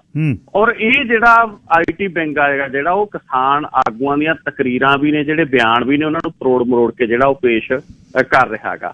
ਔਰ ਕੁਛ ਜਿਹੜੇ ਮਤਲਬ ਚੈਨਲ ਨੇ ਉਹ ਇੱਕ ਦੂਜੇ ਦੇ ਖਿਲਾਫ ਬਰਖਲਾਫ ਬੁਲਾਉਣ ਦੇ ਲਈ ਵੀ ਜਿਹੜਾ ਉਹ ਇਹਨਾਂ ਦਿਨਾਂ ਦੇ ਦੌਰਾਨ ਜਿਹੜਾ ਆਪਣਾ ਕੰਮ ਆ ਉਹ ਕਰ ਰਹੇ ਨੇ TRP ਦੀ ਖਾਤਰ। ਔਰ ਕੁਛ ਆਗੂਆਂ ਨੂੰ ਇੱਕ ਦੂਜੇ ਦੇ ਖਿਲਾਫ ਕਹਿੰਦੇ ਵੀ ਉਹ ਤੈਨੂੰ ਐਂ ਕਹਿੰਦਾ ਜੀ, ਉਹ ਤੈਨੂੰ ਐਂ ਕਹਿੰਦਾ ਜੀ। ਇਸ ਤਰੀਕੇ ਦੀਆਂ ਗੱਲਾਂ ਵੀ ਜਿਹੜੀਆਂ ਉਹ ਚੱਲ ਰਹੀਆਂ ਨੇ। ਉਹ 'ਚ ਕਿਸਾਨ ਅੰਦੋਲਨ ਆ ਜਿਹੜਾ ਉਹ ਠੀਕ ਤਰੀਕੇ ਦੇ ਨਾਲ ਅੱਗੇ ਚੱਲ ਰਿਹਾ ਹੈਗਾ। ਰਜਿੰਦਰ ਸਿੰਘ ਦੀਪ ਸਿੰਘ ਵਾਲਾ ਬਾਰੇ ਜਿਹੜੀ ਚਰਚਾ ਗਿੱਲ ਸਾਹਿਬ ਚੱਲਦੀ ਹੈ, ਦੇਖੋ ਉਹ ਮੁੰਡਾ ਨੌਜਵਾਨ ਹੈਗਾ, LLB ਉਹਨੇ ਕੀਤੀ ਹੋਈ ਆ। ਦੀਪ ਸਿੰਘ ਵਾਲਾ ਫਰੀਦਕੋਟ ਜ਼ਿਲ੍ਹੇ ਦੇ ਵਿੱਚ ਪਿੰਡ ਆ ਉਹਦਾ। ਜਿਹੜੀ ਸ਼ਰੂਤੀ ਕੁੜੀ ਅਗਵਾਹ ਕੀਤੀ ਸੀ, ਨਿਸ਼ਾਨ ਸਿੰਘ ਨਾਮੀ ਗੁੰਡਾ ਅਕਾਲੀ ਦਲ ਨਾਲ ਸੰਬੰਧਿਤ ਕੁੜੀ ਨੂੰ ਲੈ ਗਿਆ ਸੀ ਚੱਕ ਕੇ, ਉਹ ਕੇਸ ਆ ਜਿਹੜਾ ਉਹਨਾਂ ਨੇ ਲੜਿਆ ਸੀ। ਉਸ ਤੋਂ ਬਾਅਦ ਵੀ ਇੱਕ ਕੇਸ ਆ ਜਿਹੜਾ ਉੱਥੇ ਅਹਿਮ ਫਰੀਦਕੋਟ ਦੇ ਵਿੱਚ ਬਣਿਆ ਸੀ, ਉਹ ਵੀ ਉਹਨਾਂ ਨੇ ਲੜਿਆ ਸੀ। ਨਸ਼ਿਆਂ ਵਾਲੇ ਮਸਲੇ ਦੇ ਉੱਤੇ ਵੀ ਐਜੀਟੇਸ਼ਨ ਲੜੀ ਸੀਗੀ। ਤਾਂ ਉਹ ਕਿਰਤੀ ਕਿਸਾਨ ਯੂਨੀਅਨ ਦਾ ਸੂਬਾ ਮੀਤ ਪ੍ਰਧਾਨ ਹੈ। ਔਰ ਮੈਨੂੰ ਲੱਗਦਾ ਕਿ ਇਸ ਐਜੀਟੇਸ਼ਨ ਦੇ ਵਿੱਚ ਸਭ ਤੋਂ ਛੋਟੀ ਉਮਰ ਦਾ ਕਿਸਾਨ ਆਗੂ, ਜਿਹੜੇ 32 ਕਿਸਾਨ ਆਗੂਆਂ ਦੇ ਵਿੱਚ ਮੀਟਿੰਗ ਦੇ ਵਿੱਚ ਬੈਠਦਾ। ਤਾਂ ਹੁਣ ਉਹਨਾਂ ਦੇ ਪ੍ਰਧਾਨ ਆ ਗਏ ਨੇ ਨਿਰਭੈ ਸਿੰਘ ਢੁੱਡੀ, ਕਿ ਉਹ ਬਿਮਾਰ ਹੋ ਗਏ ਸੀ, ਜਿਸ ਕਰਕੇ ਉਹ ਚਲੇ ਗਏ ਸੀ। ਔਰ ਅੱਜ ਉਹ ਦੁਬਾਰੇ ਮੈਨੂੰ ਪਤਾ ਲੱਗਿਆ ਕਿ ਸਿੰਘੂ ਮੋਰਚੇ ਦੇ ਉੱਤੇ ਪਰਤ ਆਏ ਨੇ। ਸੋ ਆਉਣ ਵਾਲੇ ਦਿਨਾਂ ਦੇ ਵਿੱਚ ਕਿਸਾਨ ਜਥੇਬੰਦੀਆਂ ਜਿਹੜੀਆਂ ਉਹ ਇਕਜੁੱਟਤਾ ਦੇ ਨਾਲ ਅੱਗੇ ਵਧਣਗੀਆਂ। ਜਿਹੜੀਆਂ ਥੋੜ੍ਹੀਆਂ ਬਹੁਤੀਆਂ ਇੱਕ ਦੂਜੇ ਦੇ ਨਾਲ ਫਰਕ ਧਰਕ ਗਿੱਲ ਸਾਹਿਬ ਰਹਿੰਦੇ ਨੇ, ਮੈਨੂੰ ਲੱਗਦਾ ਗਾ ਕਿ ਉਹ ਦੂਰ ਕਰ ਲਏ ਜਾਣਗੇ। ਔਰ ਇਸ ਤਰ੍ਹਾਂ ਦੇ ਨਾਲ ਕਿਸਾਨ ਐਜੀਟੇਸ਼ਨ ਅੱਗੇ ਵਧੂ। ਜਿਹੜਾ ਕੁਛ ਲੱਖੇ ਦੇ ਨਾਲ ਵੀ ਵਾਦ ਵਿਵਾਦ ਹੋਇਆ ਉਹਨੂੰ ਵੀ ਹੱਲ ਕਰਕੇ ਜਿਹੜਾ ਉਹ ਮਸਲਾ ਹੈਂਡਲ ਕਰ ਲਿਆ ਜਾਊਗਾ ਜੀ। ਅੱਛਾ ਨਵਕਿਰਨ, ਹੁਣ ਜਿਹੜੀ ਅਗਲੀ ਰਣਨੀਤੀ ਹੈ, ਜਿਹੜੀ ਟਰੈਕਟਰ ਬਾਲਣੇ ਨੇ ਆਲੇ ਦੁਆਲੇ ਕਹਿੰਦੇ ਆ, ਤੇ 26 ਜਨਵਰੀ ਨੇੜੇ ਆ ਰਹੀ ਹੈ, ਗਣਤੰਤਰ ਦਿਵਸ ਮਨਾਉਣਾ। ਬੋਰਿਸ ਜੌਨਸਨ ਦਾ ਤਾਂ ਆਪਣਾ ਦੇਸ਼ ਨਹੀਂ ਸਾਂਭ ਹੋਣਾ, ਤੇ ਉਹਨੇ ਕੀ ਜਾਣਾ, ਉਹ ਤਾਂ ਲੋਕਡਾਊਨ ਹੋਇਆ ਪਿਆ। ਸਾਡੇ ਇੱਥੇ MLA MPਆਂ ਦੇ ਆਉਣ ਵਾਲੇ ਦਿਨਾਂ ਦੇ ਵਿੱਚ ਲੀਰੂ ਬੇਰਾਂ ਵਾਂਗੂ ਡਿੱਗਣੇ ਨੇ ਅਸਤੀਫੇ। ਬਸ ਹੋ ਗਈ, ਜਿਹੜੇ ਸਾਰੇ ਲੋਕਾਂ ਨੂੰ ਦਿੰਦੇ ਅਕਲਾਂ ਤੇ ਆਪ ਤੁਰੇ ਫਿਰਦੇ ਟੱਬਰਾਂ ਨਾਲ ਗਰਮ ਜਗ੍ਹਾ ਤੇ ਹੁਣ ਰਿਜ਼ਾਈਨ ਅਸਤੀਫੇ ਬੋਰਿਸ ਜੌਨਸਨ ਦਾ ਆਉਣਾ ਜਿਹੜਾ ਉਹ ਕੈਂਸਲ ਹੋ ਗਿਆ। ਟਰੈਕਟਰ ਰੈਲੀ ਆ ਜਿਹੜੀ, ਕਿਤੇ ਉਹ ਇਹੋ ਜਿਹੇ ਪੁਆਇੰਟ ਤੇ ਤਾਂ ਨਹੀਂ ਆ ਜਾਏਗੀ ਜਿੱਥੇ ਦਿੱਲੀ ਪੁਲਿਸ ਕਿਤੇ ਕੋਈ ਸਖਤੀ ਕਰ ਦੇਵੇ ਕੱਲਿਆਂ ਨੂੰ ਵੇਖ ਕੇ? ਜਿਹੜੇ ਦੁੱਧ ਦੇ ਸੜੇ ਪਾਣੀ ਨੂੰ ਫੂਕਾਂ ਵਾਲੀ ਗੱਲ ਹੈ। ਉਹ ਟਰੈਕਟਰ ਰੈਲੀ ਰਿੰਗ ਰੋਡ ਤੇ ਹੋਏਗੀ, ਇਹਦਾ ਮਤਲਬ ਦਿੱਲੀ ਦੇ ਵਿੱਚ ਵੜਨਗੇ। ਫਿਰ ਉਹ ਕੀ ਉਹਦਾ ਉਹ ਕਰਨਾ ਕਿਵੇਂ ਚਾਹੁੰਦੇ ਆ? ਦੇਖੋ ਗਿੱਲ ਸਾਹਿਬ, ਇਹਦੇ ਦੋ ਜਿਹੜੇ ਮਸਲੇ ਨੇ। ਇੱਕ ਤਾਂ ਇਹ ਕਿ ਟਰੈਕਟਰ ਰੈਲੀ ਜਿਹੜੀ ਹੋ ਰਹੀ ਹੈ, ਇਹ ਜਿਹੜਾ ਰਿੰਗ ਰੋਡ ਆ, ਇਹ ਪੂਰੀ ਦਿੱਲੀ ਨੂੰ ਆਪਸ ਵਿੱਚ ਜੋੜਦਾ ਸਭ ਤੋਂ ਅਹਿਮ ਇੰਡਸਟਰੀਅਲ ਰੋਡ ਆ ਇਹ। KMP ਰੋਡ, ਕੁੰਡਲੀ ਮਾਨੇਸਰ ਪਾਲਵਰ ਰੋਡ ਆ ਜਿਹੜਾ। ਔਰ ਇਹ ਕੁੰਡਲੀ ਮਾਨੇਸਰ ਪਾਲਵਰ ਰੋਡ ਆ ਜਿਹੜਾ, ਇਹ ਟਿਕਰੀ ਸਿੰਘੂ, ਇਹ ਸਾਰਿਆਂ ਨੂੰ ਮਤਲਬ ਐਜ ਏ ਰਿੰਗ ਰੋਡ ਜਿਹੜਾ ਉਹ ਜੋੜਦਾ। ਇਹਦੇ ਤੇ ਹੁਣ 4 ਪਾਸਿਓਂ ਜਿਹੜਾ ਪਹਿਲਾਂ 6 ਜਨਵਰੀ ਨੂੰ ਹੋਣਾ ਸੀਗਾ ਮਾਰਚ, ਟਰੈਕਟਰ ਮਾਰਚ, ਹੁਣ ਉਹ 7 ਨੂੰ ਕਰਤਾ, ਕਿਉਂਕਿ 6 ਨੂੰ ਫਿਰ ਮੀਂਹ ਦੀ ਜਿਹੜੀ ਸੰਭਾਵਨਾ ਹੈਗੀ ਉਹ ਕੱਲ ਨੂੰ ਬਣੀ ਹੋਈ ਹੈ। ਔਰ ਜਿਸ ਤਰੀਕੇ ਦੇ ਨਾਲ ਸ਼ਹਾਦਤਾਂ ਹੋਈਆਂ ਨੇ ਉਹਦੇ ਕਰਕੇ ਮਤਲਬ ਵਧੀਆ ਗੱਲ, ਇੱਕ ਦਿਨ ਲੇਟ ਕਰ ਲਿਆ, ਮੀਂਹ ਉਸ ਦਿਨ ਨੂੰ ਹਟ ਜਾਊਗਾ। ਔਰ 7 ਜਨਵਰੀ ਨੂੰ ਜਿਹੜਾ ਇਹ ਮਾਰਚ ਹੋਣਾ, ਉਹਦੇ ਤੇ ਗਿੱਲ ਸਾਹਿਬ ਦੇਖੋ, ਕਿਸਾਨਾਂ ਨੂੰ ਜਿਹੜੀ ਸੰਭਾਵਨਾ ਇਹ ਲੱਗਦੀ ਹੈਗੀ, ਲੀਡਰਸ਼ਿਪ ਨੂੰ ਸੰਭਾਵਨਾ ਇਹ ਮੰਨ ਕੇ ਚੱਲ ਰਹੇ ਆ ਉਹ ਵੀ ਸਟੇਟ ਆ ਜਿਹੜੀ ਉਹ ਜਾਮ ਲਾਊਗੀ, ਮੂਹਰੇ ਬੈਰੀਗੇਟ ਲਾਊਗੀ। ਔਰ ਜਿੱਥੇ ਬੈਰੀਗੇਟ ਲਾਤੇ ਫਿਰ ਉੱਥੇ ਬੈਠ ਜਾਣਗੇ। ਔਰ ਉਹਦੇ ਚੋਂ ਜਿਹੜੀ ਗੱਲ ਸੁਪਰੀਮ ਕੋਰਟ ਦੇ ਵਿੱਚ ਪਹਿਲਾਂ ਵੀ ਗਈ ਆ ਵੀ ਜਿਹੜਾ ਸਿੰਘੂ ਬਾਰਡਰ ਰੋਕਿਆ ਕਿਹਨੇ ਆ, ਸੁਪਰੀਮ ਕੋਰਟ ਨੇ ਸਵਾਲ ਕੀਤਾ ਤਾਂ ਇੱਕ ਵਕੀਲ ਨੇ ਜਾ ਕੇ ਉੱਥੇ ਕਹਿਤਾ ਵੀ ਇਹ ਤਾਂ ਪੁਲਿਸ ਨੇ ਰੋਕਿਆ ਜੀ। ਕਿਸਾਨਾਂ ਨੇ ਤਾਂ ਰੋਕਿਆ ਨਹੀਂ, ਪੁਲਿਸ ਨੇ ਰੋਕ ਲਿਆ। ਉਹ ਤਾਂ ਦਿੱਲੀ ਜਾਣਾ ਚਾਹੁੰਦੇ ਸੀ, ਸ਼ਾਇਦ ਉਹ ਦਿੱਲੀ ਦੇ ਅੰਦਰ ਜਾ ਕੇ ਪ੍ਰਧਾਨ ਮੰਤਰੀ ਨਿਵਾਸ ਤੇ ਬਹਿੰਦੇ ਜਾਂ ਜਿੱਥੇ ਮਰਜ਼ੀ ਬਹਿੰਦੇ, ਇਹਨਾਂ ਨੂੰ ਰੋਕ ਲਿਆ, ਰੁਕ ਗਏ। ਸੋ ਸੰਭਾਵਨਾ ਇਹ ਬਣ ਰਹੀ ਹੈ ਕਿ KMP ਰੋਡ ਨੂੰ ਜਦੋਂ ਕਿਸਾਨ ਮਾਰਚ ਕਰਨਗੇ ਉਸ ਤੋਂ ਪਹਿਲਾਂ ਹੀ ਬੰਦ ਕਰ ਦਿੱਤਾ ਜਾਊ ਪੁਲਿਸ ਦੇ ਵੱਲੋਂ, ਤੇ ਕਿਸਾਨ ਉੱਥੇ ਬੈਠ ਜਾਣਗੇ। ਜੇ ਉਹ ਨਹੀਂ ਬੰਦ ਕਰਦੇ ਗਿੱਲ ਸਾਹਿਬ, ਕਿਉਂਕਿ ਟੈਕਟੀਕਲੀ ਸਟੇਟ ਵੀ ਜਿਹੜੀ ਉਹ ਹਰ ਸੰਭਾਵਨਾ ਮੰਨ ਕੇ ਚੱਲਦੀ ਹੈ, ਜੇ ਨਹੀਂ ਬੰਦ ਕਰਦੇ ਤਾਂ ਚਾਰੇ ਪਾਸਿਆਂ ਤੋਂ ਕਿਸਾਨ ਉਸ ਰੋਡ ਦੇ ਉੱਤੇ ਟਿਕਰੀ ਤੋਂ ਵੀ ਚੱਲਣਗੇ ਔਰ ਗਾਜ਼ੀਆਪੁਰ ਵਾਲੇ ਤੋਂ ਵੀ ਚੱਲਣਗੇ, ਸਿੰਘੂ ਵਾਲੇ ਤੋਂ ਵੀ ਚੱਲਣਗੇ, ਇੱਕ ਥਾਂ ਇਕੱਠੇ ਹੋਣਗੇ, ਉੱਥੇ ਰੈਲੀ ਕਰਨਗੇ। ਔਰ ਉਸ ਤੋਂ ਬਾਅਦ ਉਹ 26 ਤਰੀਕ ਦਾ ਜਿਹੜਾ ਐਲਾਨ ਆ ਉੱਥੋਂ ਕਰ ਸਕਦੇ ਨੇ। ਔਰ 26 ਤਰੀਕ ਦੀ ਰਿਹਾਇਸਲ ਇਹਨੂੰ ਮੰਨਿਆ ਜਾ ਰਿਹਾ। ਔਰ ਰਿਹਾਇਸਲ ਗਿੱਲ ਸਾਹਿਬ ਮੈਂ ਦੇਖ ਰਿਹਾ ਸੀ ਇੰਨੀ ਵਧੀਆ ਤਰੀਕੇ ਦੇ ਨਾਲ ਹੋ ਰਹੀ ਆ। ਆਪਣੇ ਪੰਜਾਬ ਤੋਂ ਚੱਲ ਬੀਬੀਆਂ ਨਹੀਂ ਟਰੈਕਟਰ ਚਲਾਉਂਦੀਆਂ, ਹਰਿਆਣੇ ਵਾਲੀਆਂ ਕੁੜੀਆਂ ਟਰੈਕਟਰ ਚਲਾ ਰਹੀਆਂ ਨੇ। ਹਿਸਾਰ ਦੇ ਵਿੱਚ ਉਹ ਤਿਆਰੀ ਕਰ ਰਹੀਆਂ 26 ਜਨਵਰੀ ਦੀ, ਟਰੈਕਟਰ ਚਲਾਉਣਗੀਆਂ ਕੁੜੀਆਂ, ਔਰ ਕੁੜੀਆਂ ਟਰੈਕਟਰ ਚਲਾ ਰਹੀਆਂ ਨੇ ਤੇ ਬੀਬੀਆਂ ਦੀਆਂ ਟਰਾਲੀਆਂ ਭਰੀਆਂ ਹੋਈਆਂ ਨੇ। ਤੇ ਜਦੋਂ 26 ਤਰੀਕ ਨੂੰ ਪਰੇਡ ਹੋਣੀ ਹੈ ਦੇਖੋ ਇਹਨਾਂ ਦਾ ਮੁੱਖ ਮਹਿਮਾਨ ਤਾਂ ਜਵਾਬ ਦੇ ਗਿਆ, ਇੰਗਲੈਂਡ ਵਾਲਾ ਪ੍ਰਧਾਨ ਮੰਤਰੀ ਤਾਂ ਬਰਤਾਨੀਆ ਦਾ ਮੁਖੀ ਤਾਂ ਜਵਾਬ ਦੇ ਗਿਆ ਵੀ ਮੈਂ ਨਹੀਂ ਆ ਸਕਦਾ। ਉਹਨੇ ਅੱਜ ਫੋਨ ਵੀ ਕੀਤਾ ਪ੍ਰਧਾਨ ਮੰਤਰੀ ਨਰਿੰਦਰ ਮੋਦੀ ਹੋਰਾਂ ਨੂੰ, ਫੋਨ ਕਰਕੇ ਉਹਨੇ ਕਹਿ ਤਾਂ ਇਹ ਦਿੱਤਾ ਵੀ ਭਾਈ ਸਾਡੇ ਕਰੋਨਾ ਵਾਇਰਸ ਬਾਹਲਾ ਮਹਾਮਾਰੀ ਵੱਧ ਗਈ, ਇਸ ਕਰਕੇ ਮੈਂ ਜਨਵਰੀ ਦੇ ਅਖੀਰ ਦੇ ਵਿੱਚ ਤੁਹਾਡੇ ਗਣਤੰਤਰ ਦਿਵਸ ਤੇ ਮੁੱਖ ਮਹਿਮਾਨ ਦੇ ਤੌਰ ਦੇ ਉੱਤੇ ਨਹੀਂ ਆ ਸਕਦਾ। ਲੇਕਿਨ ਗਿੱਲ ਸਾਹਿਬ ਮੈਨੂੰ ਇਹ ਗੱਲ ਲੱਗਦੀ ਹੈਗੀ ਵੀ ਉਹ ਅਸਲ ਦੇ ਵਿੱਚ ਕਰੋਨਾ ਤਾਂ ਇੱਕ ਬਹਾਨਾ ਗਾ। ਹਕੀਕਤ ਇਹ ਹੈਗੀ ਕਿ ਉਹਦਾ ਨਾਂ ਆਉਣਾ, ਇੰਗਲੈਂਡ ਦੇ ਵਿੱਚ ਹੀ ਰੌਲਾ ਇੰਨਾ ਪੈ ਗਿਆ ਗਾ, ਇੰਗਲੈਂਡ ਦੀ ਸੰਸਦ ਦੇ ਵਿੱਚ ਆਪਣੇ ਜਿਹੜੇ ਪ੍ਰਵਾਸੀ ਭਾਰਤੀ ਨੇ ਉਹਨਾਂ ਨੇ ਦਬਾਅ ਇੰਨਾ ਪਾਇਆ, ਪੂਰੀ ਦੁਨੀਆ 'ਚ ਤੁਹਾਡੇ ਕੈਨੇਡਾ ਦੇ ਵਿੱਚੋਂ ਬਹੁਤ ਦਬਾਅ ਪੈ ਰਿਹਾ ਸੀ ਕਿ ਪੂਰੀ ਦੁਨੀਆ ਦੇ ਦਬਾਅ ਦੇ ਮੂਹਰੇ ਉਹ ਨਹੀਂ ਆਇਆ। ਔਰ ਮੈਨੂੰ ਹੁਣ ਇਹ ਲੱਗਦਾ ਗਾ ਵੀ ਸ਼ਾਇਦ ਕੋਈ ਮੁੱਖ ਮਹਿਮਾਨ ਐਤਕੀ ਆਵੇ ਹੀ ਨਾ, ਇਹ ਵੀ ਗੱਲ ਹੋ ਸਕਦੀ ਆ ਕਿਉਂਕਿ ਹੋਰ ਕੋਈ ਨਹੀਂ ਮੰਨੂ ਇਹਨਾਂ ਦਿਨਾਂ ਦੇ ਵਿੱਚ। ਸੋ ਜੇ ਇਹ ਵੀ ਮੋਰਲੀ ਜਿੱਤ ਹੋਈ ਆ ਕਿਸਾਨਾਂ ਦੀ, ਇੰਗਲੈਂਡ ਦੇ ਮੁਖੀ ਦਾ ਜਵਾਬ ਦੇਣਾ ਔਰ ਹੋਰ ਕਿਸੇ ਦਾ ਜੇ ਨਹੀਂ ਮੰਨਦਾ ਤਾਂ ਮੋਰਲੀ ਨੈਤਿਕ ਤੌਰ ਦੇ ਉੱਤੇ ਕਿਸਾਨਾਂ ਦੀ ਜਿੱਤ ਹੈ ਔਰ ਇਹ ਇਸ ਭਾਰਤ ਦੀ ਸਰਕਾਰ ਦੀ ਜਿਹੜੀ ਸਭ ਤੋਂ ਵੱਡੀ ਹਾਰ ਮੰਨੀ ਜਾਊਗੀ। ਦੂਸਰਾ ਇਹ ਕਿ ਜਿਹੜਾ 26 ਜਨਵਰੀ ਨੂੰ ਮਾਰਚ ਹੋਣਾ ਹੈ, 26 ਜਨਵਰੀ ਦਾ ਮਾਰਚ ਦੇਖੋ ਇੱਕ ਪਾਸੇ ਗਣਤੰਤਰਤਾ ਦਿਵਸ ਦੀ ਪਰੇਡ ਹੋਣੀ ਹੈ। ਸਾਡੇ ਪ੍ਰਧਾਨ ਮੰਤਰੀ ਸਾਹਿਬ ਨੇ ਲਾਲ ਕਿਲੇ ਦੀ ਫਸੀਲ ਦੇ ਉੱਤੇ ਬਾਂਹ ਖੜੀ ਕਰਕੇ ਕਹਿਣਾ ਮੈਂ 130 ਕਰੋੜ ਭਾਰਤੀਆਂ ਦਾ ਨੁਮਾਇੰਦਾ, ਔਰ ਉਹਨੇ ਬਾਂਹ ਖੜੀ ਕਰਕੇ ਕਹਿਣਾ ਕਿ ਦੁਨੀਆ ਦੀ ਸਭ ਤੋਂ ਵੱਡੀ ਜਮਹੂਰੀਅਤ ਹੈ।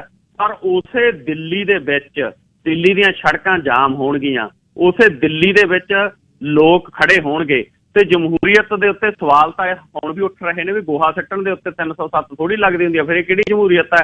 ਜੇ ਕਿਸੇ ਨੇ ਮੁੰਡਿਆਂ ਨੇ ਇਕੱਠੇ ਹੋ ਕੇ ਕਹਿਤਾ ਵੀ ਇਹ ਸਾਡੇ ਪਿੰਡ ਦਾ ਬੰਦਾ ਜੀ, ਇਹਦਾ ਬਾਈਕਾਟ ਕਰਦੇ ਅਸੀਂ ਜ਼ਮੀਨ ਠੇਕੇ ਤੇ ਨਹੀਂ ਲੈਂਦੇ, 10 ਬੰਦੇ ਇਕੱਠੇ ਹੋ ਕੇ ਕਹਿੰਦੇ ਨੇ ਤਾਂ ਉਹਨੂੰ ਚੱਕ ਕੇ ਜੇਲ੍ਹ 'ਚ ਥੋੜੀ ਨਾ ਬੰਦ ਕਰ ਦਿੰਦੇ ਹੁੰਦੇ ਨੇ। ਜਮਹੂਰੀਅਤ ਦੇ ਵਿੱਚ ਹਰ ਕਿਸੇ ਨੂੰ ਆਪਣੀ ਗੱਲ ਕਹਿਣ ਦਾ ਹੱਕ ਹੁੰਦਾ ਤੇ ਇੰਟਰਨੈਸ਼ਨਲ ਮੀਡੀਆ ਦੀਆਂ ਨਜ਼ਰਾਂ ਗਿੱਲ ਸਾਹਿਬ 26 ਜਨਵਰੀ ਦੇ ਉੱਤੇ ਹੋਣਗੀਆਂ ਭਾਰਤ ਦੇ ਉੱਤੇ ਔਰ ਉਸ ਦਿਨ ਕਿਸਾਨਾਂ ਦੀ ਪਰੇਡ, ਕਿਸਾਨਾਂ ਦਾ ਕਾਫਲਾ ਮਾਰਚ ਸਭ ਤੋਂ ਅਹਿਮ ਰੋਲ ਅਦਾ ਕਰੂਗਾ ਜੀ।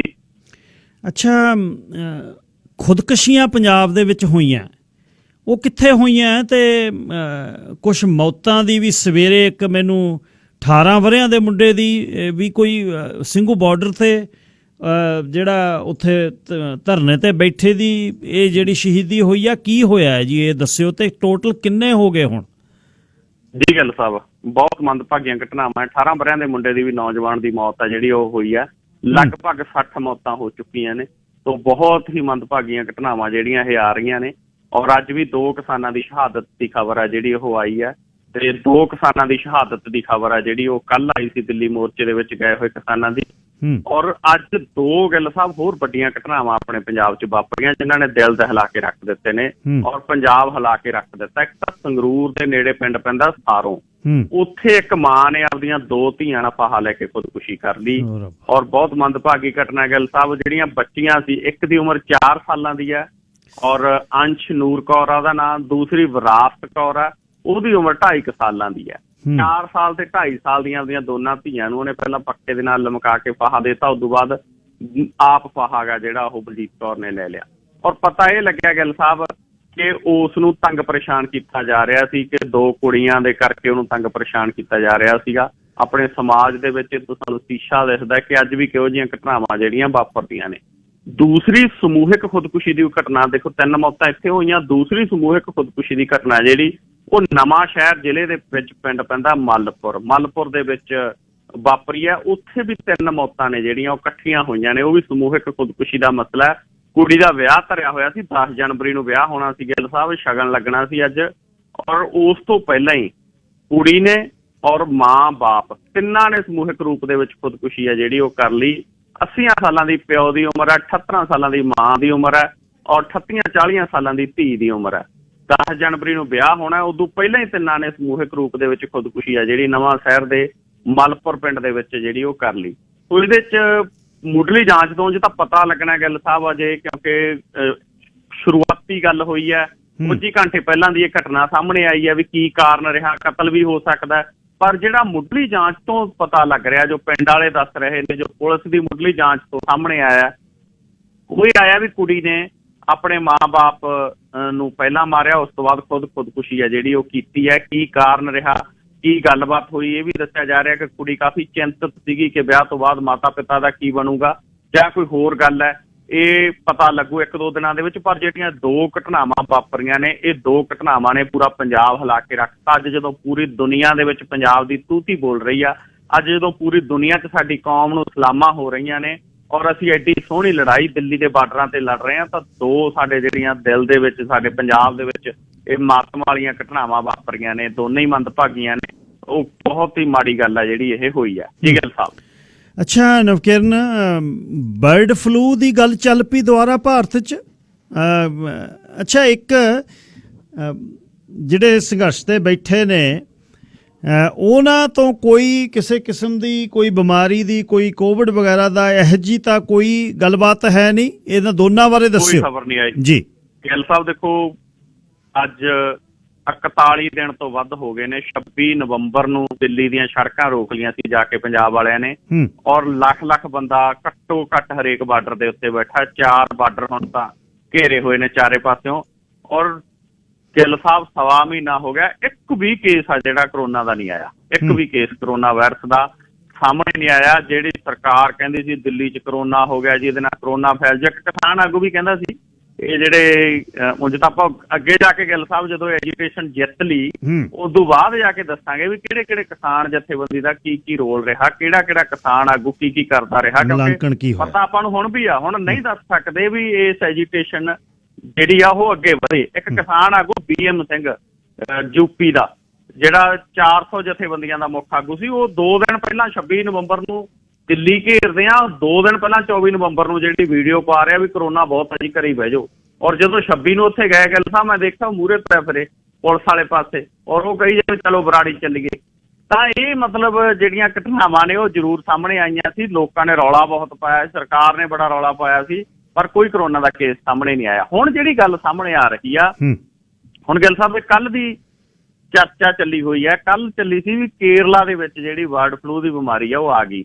ਕੇਰਲਾ ਤੋਂ ਬਾਅਦ ਚੱਲਦੀ ਕੱਲ ਤਾਮਿਲਨਾਡੂ ਦੀ ਗੱਲ ਆਈ, ਔਰ ਅੱਜ ਜਿਹੜੀ ਹੁਣ ਸਾਹਮਣੇ ਆਇਆ ਮੇਰੇ, ਹੁਣ ਇਹ ਪਤਾ ਲੱਗਿਆ ਵੀ ਹਿਮਾਚਲ ਪ੍ਰਦੇਸ਼ ਤਾਂ ਫੈਲ ਗਈ ਜੀ ਬਰਡ ਫਲੂ ਦੀ ਬਿਮਾਰੀ। ਪੰਜਾਬ ਤੇ ਹਰਿਆਣਾ ਦੇ ਵਿੱਚ ਕਹਿੰਦੇ ਫੈਲ ਸਕਦੀ ਆ, ਔਰ ਪੰਜਾਬ, ਹਰਿਆਣਾ, ਹਿਮਾਚਲ ਤਿੰਨੇ ਨੇ ਜਿਹੜੇ ਉਹ ਬਰਡ ਫਲੂ ਦੀ ਜਿਹੜੀ ਏਵੀਅਨ ਫਲੂ ਆ ਉਹਦਾ ਖਤਰਾ ਕਹਿੰਦੇ ਮੰਡਰਾ ਰਿਹਾ। ਹਿਮਾਚਲ 'ਚ ਇਹਦੀ ਪੁਸ਼ਟੀ ਹੋ ਚੁੱਕੀ ਹੈ, ਜਦਕਿ ਆਸ-ਪਾਸ ਦੇ ਸੂਬਿਆਂ 'ਚ ਅਜੇ ਪੁਸ਼ਟੀ ਹੋਣੀ ਬਾਕੀ ਹੈ। ਇਹ ਵੀ ਪਤਾ ਲੱਗਿਆ ਵੀ ਪਿਛਲੇ ਦਿਨੀ ਚੰਡੀਗੜ੍ਹ ਦੇ ਨੇੜੇ ਬਰਵਾਲਾ ਦੇ ਵਿੱਚ ਵੀ ਕਹਿੰਦੇ ਹਜ਼ਾਰਾਂ ਪੰਛੀ ਜਿਹੜੇ ਕੱਟੇ ਮਾਰੇ ਗਏ, ਪਰ ਉਦੋਂ ਖਬਰ ਸਾਹਮਣੇ ਨਹੀਂ ਆਈ, ਹੁਣ ਦੱਸ ਰਹੇ ਆ। ਔਰ ਪੰਚਕੂਲਾ ਦੇ ਡਿਪਟੀ ਕਮਿਸ਼ਨਰ ਨੇ ਵੀ ਕਿਹਾ ਗਾ ਵੀ ਪੰਛੀਆਂ ਦੀ ਮੌਤ ਆ ਜਿਹੜੀ ਇੱਥੇ ਹੋਈ ਆ, ਉਹ ਕਹਿੰਦੇ ਜਲੰਧਰ ਦੀ ਲੈਬ ਤੋਂ ਇਹਦਾ ਪਤਾ ਕਰਾਵਾਂਗੇ ਅਸੀਂ, ਔਰ 24 ਘੰਟਿਆਂ ਦੇ ਵਿੱਚ ਰਿਪੋਰਟ ਆ ਜਿਹੜੀ ਉਹ ਉੱਥੋਂ ਆ ਜਾਊਗੀ। ਹਿਮਾਚਲ ਪ੍ਰਦੇਸ਼ ਦੇ ਵਿੱਚ ਤਾਂ ਗਿੱਲ ਸਾਹਿਬ ਇਹ ਦੱਸਿਆ ਜਾ ਰਿਹਾ ਹੈਗਾ ਵੀ ਉੱਥੇ ਤਾਂ ਹੁਣ ਪ੍ਰਸ਼ਾਸਨ ਨੇ ਮੀਟ, ਆਂਡੇ, ਚਿਕਨ ਦੀ ਖਰੀਦੋ ਫਰੋਖਤ ਦੇ ਉੱਤੇ ਵੀ ਪਾਬੰਦੀ ਆ ਜਿਹੜੀ ਉਹ ਲਾ ਦਿੱਤੀ ਹੈ। ਕਈ ਥਾਵਾਂ ਦੇ ਉੱਤੇ 50,000 ਦਾ ਜੁਰਮਾਨਾ ਵੀ ਰੱਖਤਾ। ਔਰ ਜਿਹੜੀ ਇਹ ਬਰਡ ਫਲੂ ਦੀ ਬਿਮਾਰੀ ਹੈਗੀ ਵੀ ਆ ਜਾਂ ਕੀ ਕਾਰਨ ਹੈ, ਇਹ ਪਤਾ ਲੱਗੂ ਆਉਣ ਵਾਲੇ ਸਮੇਂ ਦੇ ਵਿੱਚ। ਪਰ ਇੱਕ ਵਾਰ ਹਾਹਾਕਾਰ ਆ ਜਿਹੜੀ ਇਹਨੂੰ ਲੈ ਕੇ ਜ਼ਰੂਰ ਮੱਚ ਗਈ, ਕਿਉਂਕਿ ਜਿਵੇਂ ਤੁਸੀਂ ਸ਼ੁਰੂ ਦੇ ਵਿੱਚ ਵੀ ਗੱਲ ਕੀਤੀ ਵੀ ਦੁੱਧ ਦਾ ਫੂਕਿਆ ਲੱਸੀ ਨੂੰ ਵੀ ਫੂਕਾ ਮਾਰਦਾ ਹੈ। ਕਰੋਨਾ ਵਾਇਰਸ ਦੀ ਮਹਾਮਾਰੀ ਤੋਂ ਬਾਅਦ ਇਸ ਮਹਾਮਾਰੀ ਨੇ ਜਿਹੜਾ ਉਹ ਕਾਫੀ ਸਾਨੂੰ ਹਿਲਾ ਕੇ ਰੱਖ ਦਿੱਤਾ ਹੈ ਜੀ। ਹੁਣ ਅਖੀਰ ਦੇ ਵਿੱਚ ਮੁਲਾਂਕਣ, ਕਿਉਂਕਿ ਤੁਸੀਂ ਫਸਟ ਹੈਂਡ ਇਨਫੋਰਮੇਸ਼ਨ, ਕੁਝ ਕੁ ਆਗੂ ਨੇ ਜਿਹੜੇ ਤੁਹਾਡੇ ਨਾਲ ਗੱਲਬਾਤ ਕਰਦੇ ਰਹੇ ਨੇ, ਤੁਸੀਂ ਪੰਜਾਬ ਬੈਠੇ ਸੁਣਦੇ ਰਹੇ ਨੇ, ਅਸੀਂ ਇੱਥੇ ਬੈਠੇ ਉਧਰ ਨੂੰ ਝਾਕਦੇ ਹਾਂ ਕਦ ਨਿਬੜਦਾ 26 ਤੋਂ ਪਹਿਲਾਂ ਚਲੇ ਜਾਣਗੇ। ਕੋਈ ਕਹਿੰਦੇ ਵਜ਼ਨ ਵਧਿਆ ਹੋਇਆ, ਕਦੇ ਇਹ ਹੁੰਦੀ ਆ ਵੀ ਸਰਕਾਰ ਕੋਈ ਬਹਾਨਾ ਭਾਲਦੀ ਹੈ। ਹੁਣ ਮੈਨੂੰ ਇਹ ਦੱਸੋ ਬਈ ਅਲਾਮਤਾਂ ਕੀ ਨੇ, ਕਿੱਧਰ ਨੂੰ ਜਾਏਗਾ? ਠੰਡ 'ਚ ਬੈਠੇ ਨੇ, ਪਾਣੀ ਤੁਰਿਆ ਫਿਰਦਾ ਹੈ, ਅਤੇ ਸ਼ਹਿਰਾਂ ਦਾ ਪਾਣੀ ਆਪਾਂ ਨੂੰ ਪਤਾ ਹੈ, ਜਾਂ ਸ਼ਹਿਰਾਂ ਦੇ ਵਿੱਚ ਪਾਣੀ ਖੜਦਾ ਹੈ ਅਤੇ ਉਹਦੇ ਵਿੱਚੋਂ ਕੀ ਹੁੰਦਾ, ਨਰਕ ਬਣ ਜਾਂਦਾ। ਅਤੇ ਆਲਾ ਦਾਲਾ ਸਵਾਰ ਕੇ ਲੱਗੇ ਤਾਂ ਬਹੁਤ ਕੋਸ਼ਿਸ਼ ਨਾਲ ਹੋਏ ਨੇ, ਅਤੇ ਚਲੋ ਇੱਕ ਦੂਜੇ ਨੂੰ ਕਹੀ ਵੀ ਜਾਂਦੇ ਨੇ, ਉਹਦਾ ਵੱਲ ਸਾਡਾ ਮਤਲਬ ਨਹੀਂ। ਇਹ ਵੀ ਸੁਨੇਹਾ ਦਿਓ ਕਿ ਜਿਹੜਾ ਕੋਈ ਲੀਡਰ ਹੈ ਕਿਰਪਾ ਕਰੋ, ਜਿਵੇਂ ਤੁਸੀਂ ਕਹਿੰਦੇ ਹੋ ਵੀ ਮੈਂ ਅਖੀਰ 'ਚ ਮੁਲਾਂਕਣ ਕਰੂੰ ਜਿੱਦਣ ਜਿੱਤ ਕੇ ਆ ਗਏ, ਇੱਕ ਤਾਂ ਇਹ ਸੁਨੇਹਾ ਦਿਓ। ਅਤੇ ਗੱਲ ਕਿੱਧਰ ਨੂੰ ਜਾਏਗੀ ਅਤੇ ਕੀ ਹੋਏਗਾ, ਕੁਛ ਇਹਦੇ ਬਾਰੇ ਜੇ ਦੱਸ ਸਕੋ ਅਖੀਰ 'ਚ। ਜੀ ਗਿੱਲ ਸਾਹਿਬ, ਦੇਖੋ ਗੱਲ ਇਹ ਹੈਗੀ ਵੀ ਜਦੋਂ ਵੀ ਜੰਗਾਂ ਹਾਰਦੀਆਂ ਨੇ ਤਾਂ ਅੰਦਰੂਨੀ ਤੌਰ ਦੇ ਉੱਤੇ ਜਦੋਂ ਮੋਰਲੀ ਆਪਾਂ ਵੀਕ ਹੁੰਦੇ ਆ ਉਦੋਂ ਹਾਰਦੀਆਂ, ਅਦਰਵਾਈਜ਼ ਚੜ੍ਹਤ ਦੇ ਵਿੱਚ ਜੰਗਾਂ ਜਿਹੜੀਆਂ ਨੇ ਉਹ ਜਿੱਤੀਆਂ ਜਾਂਦੀਆਂ। ਸੋ ਅੱਜ ਦੀ ਜਿਹੜੀ ਕਹਾਣੀ ਹੈ ਉਹ ਚੜ੍ਹਤ ਦੀ ਕਹਾਣੀ ਹੈ। ਮੀਂਹ ਆ ਜੇ, ਹਨੇਰੀ ਆ ਜੇ, ਬਾਬ ਰੋਲੇ, ਸਾਰੀਆਂ ਚੀਜ਼ਾਂ ਨੇ ਜਿਹੜੀਆਂ ਉਹਨਾਂ ਦੀ ਪਰਵਾਹ ਹੀ ਨਹੀਂ ਕਿਸੇ ਨੂੰ। ਗਿੱਲ ਸਾਹਿਬ ਉੱਥੇ ਜਾ ਕੇ ਜਿਹੜਾ ਮਹਿਸੂਸ ਹੁੰਦਾ ਵੀ ਨਾ ਤਾਂ ਉੱਥੇ ਠੰਡ ਲੱਗਦੀ ਆ, ਨਾ ਉੱਥੇ ਗਿੱਲ ਸਾਹਿਬ ਤੜਕੇ ਬਾਬੇ ਨਹਾਈ ਜਾਂਦੇ ਨੇ 17 ਸਾਲਾਂ ਦੇ। ਇੱਥੇ ਕਹਿੰਦੇ ਆ ਪੁੱਤ ਪਾਣੀ ਗਰਮ ਕਰ ਦੇ, ਜਦੋਂ ਕਰਤਾ ਬੇਬੇ ਨੇ ਗਰਮ ਪਾ ਕੇ ਹੱਥ ਕਹਿੰਦੇ ਆ ਤਾਂ ਹਜੇ ਠੰਡਾ ਹੈ ਹੋਰ ਗਰਮ ਕਰ। ਔਰ ਉੱਥੇ ਗਰਮ ਠੰਡੇ ਦੀ ਕੋਈ ਪਰਵਾਹ ਹੀ ਨਹੀਂ ਹੈ। ਔਰ ਜਿਹੜੇ ਬਾਬਿਆਂ ਦੇ ਗੋਡੇ ਵੀ ਦੁਖਦੇ ਉਹ ਜਰਕ ਦੇ ਕੇ ਟਰਾਲੀ ਛਾਲ ਮਾਰ ਕੇ ਚੜ੍ਹਦੇ ਨੇ। ਗਿੱਲ ਸਾਹਿਬ ਜਰਕ ਦੇ ਕੇ ਛਾਲ ਮਾਰ ਕੇ ਟਰਾਲੀ ਚੋਂ ਥੱਲੇ ਉਤਰਦੇ ਨੇ। ਜਿਹੜਾ ਦਿਮਾਗੀ ਚੜ੍ਹਤਾ ਨਾ, ਜਿਹੜਾ ਹੌਸਲਾ, ਜਿਹੜੀ ਦ੍ਰਿੜਤਾ ਹੈ, ਇੱਕ ਹੌਸਲੇ ਦੇ ਨਾਲ ਲੜਾਈ ਹੈ ਜਿਹੜੀ ਉਹ ਲੜੀ ਜਾ ਰਹੀ ਆ। ਔਰ ਉੱਡਾ ਹੀ ਯੋਗਦਾਨ ਗਿੱਲ ਸਾਹਿਬ ਪ੍ਰਵਾਸੀ ਭਾਰਤੀਆਂ ਦਾ, ਜਿਹੜੇ ਪਿੱਛੋਂ ਹੱਲਾਸ਼ੇਰੀ ਦਿੰਦੇ ਨੇ, ਫੋਨ ਕਰਦੇ ਨੇ ਪਿੰਡ 'ਚ ਵੀ ਜਾਓ, ਜਾਂਦੇ ਕਿਉਂ ਨਹੀਂ। ਉਦੋਂ ਬਾਅਦ ਫੋਨ ਉੱਥੇ ਗਿਆ ਨੂੰ ਕਰਦੇ ਨੇ ਵੀ ਦੱਸੋ ਇੱਥੇ ਕਾਹਦੀ ਲੋੜ ਆ, ਉਹੀ ਚੀਜ਼ ਆਊਗੀ। ਸੋ ਸਹੂਲਤਾਂ ਬਹੁਤ ਨੇ, ਹਰ ਚੀਜ਼ ਦੀ ਸਹੂਲਤਾਂ, ਔਰ ਲੜਾਈ ਬੜੀ ਸੋਹਣੀ ਲੜੀ ਜਾ ਰਹੀ ਹੈ। ਚੰਗੀ ਗੱਲ ਇਹ ਹੈ ਕਿ 32 ਜਥੇਬੰਦੀਆਂ ਇਕਜੁੱਟ ਨੇ। ਕੁਝ ਕਿਸਾਨ ਆਗੂਆਂ ਦੇ ਬਾਰੇ ਗੱਲਾਂ ਬਾਤਾਂ, ਚਰਚਾਵਾਂ ਜਿਹੜੀਆਂ ਚੱਲਦੀਆਂ ਜ਼ਰੂਰ ਨੇ, ਪਰ ਉਦੋਂ ਬਾਅਦ ਦੂਜਾ ਮੂਹਰੇ ਆ ਜਾਂਦਾ ਹੈ। ਜਿਹੜੀ ਅੱਜ ਹਰਜੀਤ ਗਰੇਵਾਲ ਗੱਲ ਕਰਦਾ ਸੀ, ਜਿਹੜਾ ਉਹਦੇ ਦਿਲ ਦੇ ਵਿੱਚੋਂ ਗੱਲ ਗਿੱਲ ਸਾਹਿਬ ਫੜੀ ਮੈਂ, ਉਹ ਕਹਿੰਦਾ ਵੀ 40 ਨੇ ਇਹ, ਕਹਿੰਦਾ ਇਹਨਾਂ ਦਾ ਇੱਕ ਆਗੂ ਨਹੀਂ ਹੈ। ਜੇ ਇੱਕ ਆਗੂ ਹੋਵੇ ਕਹਿੰਦਾ ਹੁਣ ਨੂੰ ਮਸਲਾ ਹੱਲ ਹੋ ਜਾਂਦਾ। ਕਹਿੰਦਾ 40 ਆਗੂ ਨੇ, ਇਹਨਾਂ ਚੋਂ ਕਿਹਦੇ ਨਾਲ ਮਸਲਾ ਕਰੀਏ, ਅਸੀਂ ਕੀ ਹੱਲ ਕਰੀਏ। ਸੋ ਉਹਨਾਂ ਦਾ ਮਸਲਾ ਗਿੱਲ ਸਾਹਿਬ ਇਹ ਹੈ ਵੀ ਇਹ ਜਿੱਤ ਦਾ ਕਾਰਨ ਹੀ ਇਹ ਹੈ ਵੀ ਜੇ 40 ਨੇ, ਜੇ 1-2 ਹੁੰਦੇ ਇਹਨਾਂ ਨੇ ਦਬਾਅ ਪਾਉਣਾ ਸੀ, ਇਹਨਾਂ ਨੇ ਹੋਰ ਹੱਥਕੰਡੇ ਵਰਤਣੇ ਸੀ। ਅੱਜ ਤੁਸੀਂ ਇਹ ਦੇਖੋ ਵੀ ਮਮਤਾ ਬੈਨਰਜੀ ਦਾ, ਪੱਛਮੀ ਬੰਗਾਲ ਦੀ ਕਹਿੰਦੀ ਕਹਾਉਂਦੀ ਮੁੱਖ ਮੰਤਰੀ ਹੈ, ਬੀਜੇਪੀ ਦੇ ਮੂਹਰੇ ਅੜ ਜਾਂਦੀ। ਅੱਜ ਉਹਦਾ ਖੇਡ ਮੰਤਰੀ ਅਸਤੀਫਾ ਦੇ ਗਿਆ ਔਰ ਪਤਾ ਇਹ ਲੱਗਿਆ ਵੀ ਉਹ ਭਾਰਤੀ ਜਨਤਾ ਪਾਰਟੀ ਕਣੀ ਨੂੰ ਜਾ ਰਿਹਾ। ਪਿਛਲੇ ਦਿਨਾਂ 'ਚ ਉਹਦੇ 5-6 MLA ਅਸਤੀਫਾ ਦੇ ਗਏ। ਸੋ ਇਹਨਾਂ ਦਾ ਜਿਹੜਾ ਮਕਸਦ ਆ, ਉਹ ਮਕਸਦ ਇਹ ਆ ਵੀ ਇਸ ਮੂਵਮੈਂਟ ਨੂੰ ਲੰਬਾ ਚਲਾਓ, ਉਸ ਤੋਂ ਬਾਅਦ ਇਹਨੂੰ ਤੋੜੋ। ਪਰ ਇਹਨਾਂ ਦੇ ਵਿੱਚੋਂ ਉਹ ਆਗੂ ਗਿੱਲ ਸਾਹਿਬ ਅਗਵਾਈ ਕਰ ਰਹੇ ਨੇ, ਜਿਹੜੇ ਆਗੂਆਂ ਦਾ ਵਿਕਣ ਵਾਲੀ ਤਾਂ ਸਵਾਲ ਹੀ ਪੈਦਾ ਨਹੀਂ ਹੁੰਦਾ, ਡਰਨ ਵਾਲਾ ਸਵਾਲ ਹੀ ਪੈਦਾ ਨਹੀਂ ਹੁੰਦਾ। ਸੋ ਐਜੀਟੇਸ਼ਨ ਜਿੱਤੀ ਜਾਊਗੀ। ਔਰ ਉਹਨਾਂ ਨੇ ਪ੍ਰੋਗਰਾਮ ਲੀਕ ਲਏ ਨੇ, ਪ੍ਰੋਗਰਾਮ ਬੜੇ ਸੋਹਣੇ ਲੀਡਰਸ਼ਿਪ ਲੀਕ ਰਹੀ ਆ ਵੀ ਤਾਂ ਕਿ ਜਨਤਾ ਵਿੱਚ ਪਈ ਰਹੇ। ਜਿਸ ਦਿਨ ਭੁੱਖ ਹੜਤਾਲ ਦਾ ਰੱਖਿਆ ਸੀ, ਉਸ ਦਿਨ ਗਿੱਲ ਸਾਹਿਬ ਸਵਾਲ ਉੱਠੇ ਸੀ ਵੀ ਇਹ ਕਿਹੜੀ ਗੱਲ ਹੋ ਗਈ, ਗਾਂਧੀਵਾਦੀ ਨੀਤੀ ਆ ਗਈ ਭੁੱਖ। ਪਰ ਉਦੋਂ ਹੁਣ ਪਤਾ ਲੱਗਿਆ ਵੀ ਜੇ ਭੁੱਖ ਹੜਤਾਲ ਦਾ ਸੱਦਾ ਸਿੰਘੂ ਬਾਰਡਰ ਤੋਂ ਦਿੱਤਾ ਸੀ ਤਾਂ ਪੰਜਾਬ ਦੇ ਪਿੰਡਾਂ 'ਚ ਲੋਕ ਆਪੇ ਆਪ ਹੀ ਭੁੱਖ ਹੜਤਾਲ ਦੇ ਉੱਤੇ ਬਹਿ ਜਾਂਦੇ ਨੇ। ਔਰ ਇਹ ਜਿਹੜਾ ਮਤਲਬ ਇੱਕ ਇਨਵੋਲਵਮੈਂਟ ਆ ਨਾ, ਜਿਹੜੀ ਲੱਖਾਂ ਕਰੋੜਾਂ ਲੋਕਾਂ ਦੀ ਉਸ ਐਜੀਟੇਸ਼ਨ 'ਚ ਇਨਵੋਲਵਮੈਂਟ ਕਰਾ ਦਿੱਤੀ ਹੈ। ਔਰ ਉਹਦੇ ਨਾਲ ਹੁਣ ਅੱਗੇ ਜਨਮ ਦਿਨ ਮਨਾਉਣੇ, ਅੱਗੇ 26 ਜਨਵਰੀ ਮਨਾਉਣੀ, ਉਦੋਂ ਪਹਿਲਾਂ ਸਰ ਛੋਟੂ ਰਾਮ ਦਾ ਜਨਮ ਦਿਨ ਮਨਾਉਣਾ, ਉਦੋਂ ਪਹਿਲਾਂ ਟਰੈਕਟਰ ਮਾਰਚ ਕਰਨਾ, ਇਹ ਇੱਕ ਇਨਵੋਲਵਮੈਂਟ ਹੈ ਜਿਹਦੇ ਤਹਿਤ ਸਾਰੇ ਲੋਕ ਉਸ ਐਜੀਟੇਸ਼ਨ ਦੇ ਵਿੱਚ ਜਿਹੜਾ ਉਹ ਲੱਗੇ ਰਹਿੰਦੇ ਨੇ। ਹਰ ਦਿਨ ਕੋਈ ਨਵਾਂ ਪ੍ਰੋਗਰਾਮ ਜਿਹੜਾ ਉਹ ਲੀਕਿਆ ਜਾ ਰਿਹਾ। ਸੋ ਕੁੱਲ ਮਿਲਾ ਕੇ ਸਥਿਤੀ ਇਹ ਹੈ ਕਿ 26 ਜਨਵਰੀ ਨੂੰ ਕਿਸਾਨ ਆਗੂਆਂ ਦਾ ਇਹ ਕਹਿਣਾ ਵੀ ਉਸ ਦਿਨ ਦੇਖਾਂਗੇ ਕਿ ਕਿਸ ਤਰੀਕੇ ਦੀ ਜ਼ੋਰ ਜਮਾਈ ਹੁੰਦੀ ਹੈ। ਟ੍ਰੇਲਰ ਆ ਜਿਹੜਾ ਉਹ 7 ਜਨਵਰੀ ਨੂੰ ਦਿਖਾ ਦੇਣਾ। 8 ਜਨਵਰੀ ਦੀ ਮੀਟਿੰਗ ਹੋਣੀ ਹੈ। ਮੀਟਿੰਗ ਦੇ ਵਿੱਚ ਪੂਰੀ ਤਿਆਰੀ ਦੇ ਨਾਲ ਫਿਰ ਕਿਸਾਨ ਜਾਣਗੇ। ਸਰਕਾਰ ਦਾ ਮਨਸ਼ਾ ਇਹ ਹੈਗਾ ਕਿ ਮੀਟਿੰਗਾਂ ਇੱਕ ਤਾਂ ਇਹ ਵਾਰਡ ਪੱਧਰ ਦੇ ਉੱਤੇ ਦਿਖਾਉਣਾ ਚਾਹੁੰਦੇ ਨੇ ਵੀ ਦੇਖੋ ਜੀ ਅਸੀਂ ਕਰਨਾ ਚਾਹੁੰਦੇ ਹਾਂ ਕੁਛ, ਅਸੀਂ ਤਾਂ ਗੱਲਬਾਤ ਕਰ ਰਹੇ ਹਾਂ। ਦੂਜਾ ਸੁਪਰੀਮ ਕੋਰਟ ਦੇ ਵਿੱਚ ਕਾਗਜ਼ ਪੱਤਰਾਂ ਦੀ ਕਾਰਵਾਈ ਪੂਰੀ ਕਰਨੀ ਚਾਹੁੰਦੇ। ਅਦਰਵਾਈਜ਼ ਮੀਟਿੰਗਾਂ ਦੇ ਵਿੱਚੋਂ ਕਿਸਾਨ ਆਗੂਆਂ ਦਾ ਕਹਿਣਾ ਵੀ ਇਹੀ ਹੈ ਫਿਲਹਾਲ ਕੁਛ ਨਿਕਲਣ ਵਾਲਾ ਨਹੀਂ। ਉਸ ਦਿਨ ਮੀਟਿੰਗ ਚੋਂ ਕੁਛ ਨਿਕਲੂ ਜਿਸ ਦਿਨ ਇਹ ਆਊਗਾ ਕਿ ਮੀਟਿੰਗ ਤੁਹਾਡੇ ਨਾਲ ਅਮਿਤ ਸ਼ਾਹ ਜਾਂ ਨਰਿੰਦਰ ਮੋਦੀ ਕਰ ਰਹੇ ਨੇ।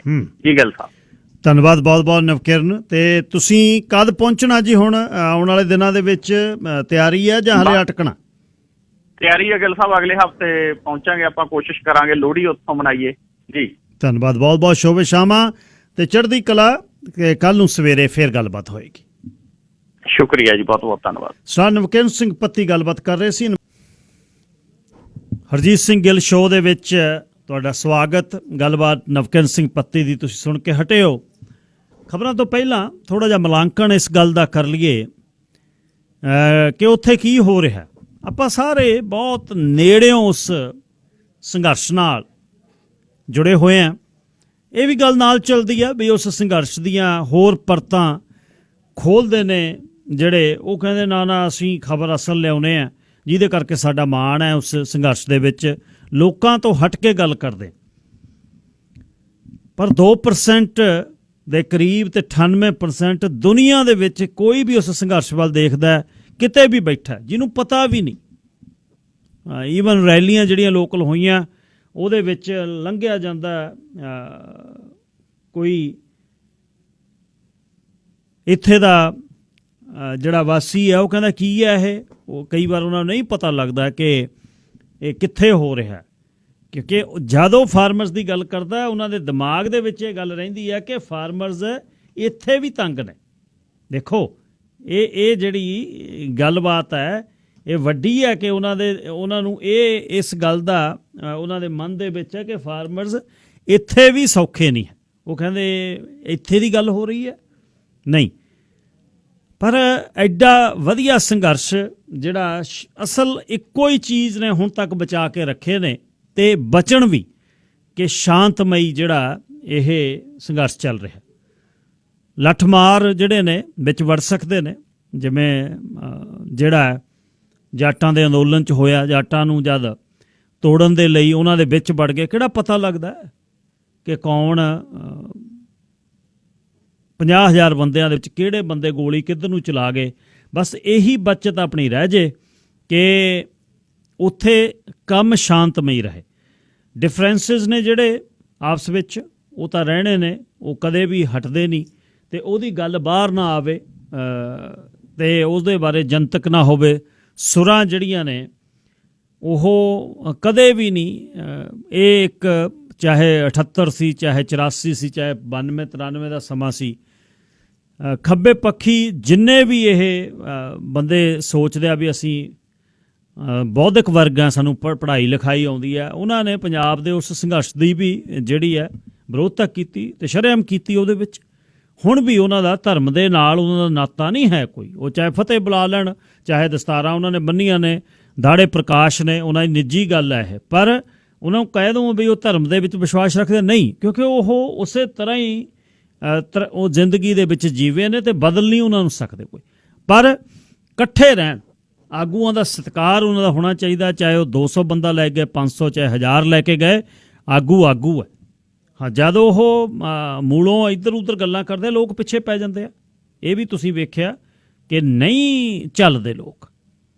ਹੁਣ ਖਬਰਾਂ ਆ ਗਈਆਂ, ਖਬਰਾਂ ਤੋਂ ਬਾਅਦ ਵਾਪਸ ਆ ਕੇ ਗੱਲਾਂ ਬਾਤਾਂ ਸ਼ੁਰੂ ਕਰਾਂਗੇ ਅਗਲੇ ਹਿੱਸੇ 'ਚ। 2 ਮਹੀਨੇ ਪੰਜਾਬ 'ਚ ਤੇ 40 ਦਿਨ ਰਾਜਧਾਨੀ ਦੇ ਵਿੱਚ ਧਰਤੀ ਦੇ ਦਰਵੇਸ਼ ਬੈਠੇ ਨੇ, ਸਾਰੇ ਸੂਬਿਆਂ ਤੋਂ ਆ ਕੇ ਕੋਸ਼ਿਸ਼ ਕਰ ਰਹੇ ਨੇ ਕਿ ਸਾਡੀ ਹੋਂਦ ਬਚੀ ਰਹਿ ਜਾਵੇ। ਕਈ 2-2.5 ਏਕੜਾਂ ਨੂੰ ਇਸ ਤਰ੍ਹਾਂ ਸਮਝਦੇ ਆ ਕਿ ਇਹ ਜ਼ਮੀਨ ਹੈ, 2-2.5 ਨਹੀਂ, ਇਹ ਤਰਜ਼ੇ ਜ਼ਿੰਦਗੀ ਹੈ। ਜੇ ਉਹ ਜ਼ਮੀਨ ਚਲੇ ਗਈ ਤਾਂ ਉੱਥੇ ਕੁਛ ਨਹੀਂ ਬਚਣਾ। ਉਹਦੇ ਲਈ ਅਸੀਂ ਪ੍ਰਦੇਸ਼ ਦੇ ਵਿੱਚੋਂ ਬਹੁਤ ਕੰਮ ਕੀਤਾ। ਜਿਹੜਾ ਐਡਾ ਵੱਡਾ ਹੰਗਾਰਾ ਇਸ ਧਰਤੀ ਤੋਂ ਮਿਲਿਆ, ਚਾਹੇ ਉਹ ਰੈਲੀਆਂ ਨੇ, ਚਾਹੇ ਆਪਣੇ ਵੱਲੋਂ ਫੰਡ ਰੇਜ਼ਿੰਗ ਤੋਂ ਬਿਨਾਂ ਜਿਹੜਾ ਤੁਸੀਂ ਨਿੱਜੀ ਤੌਰ 'ਤੇ ਆਪਣੇ ਪਿੰਡਾਂ ਨੂੰ ਲੱਖਾਂ ਰੁਪਈਆ ਭੇਜ ਚੁੱਕੇ ਹੋ, ਉਹਦਾ ਕੋਈ ਤੋੜ ਨਹੀਂ।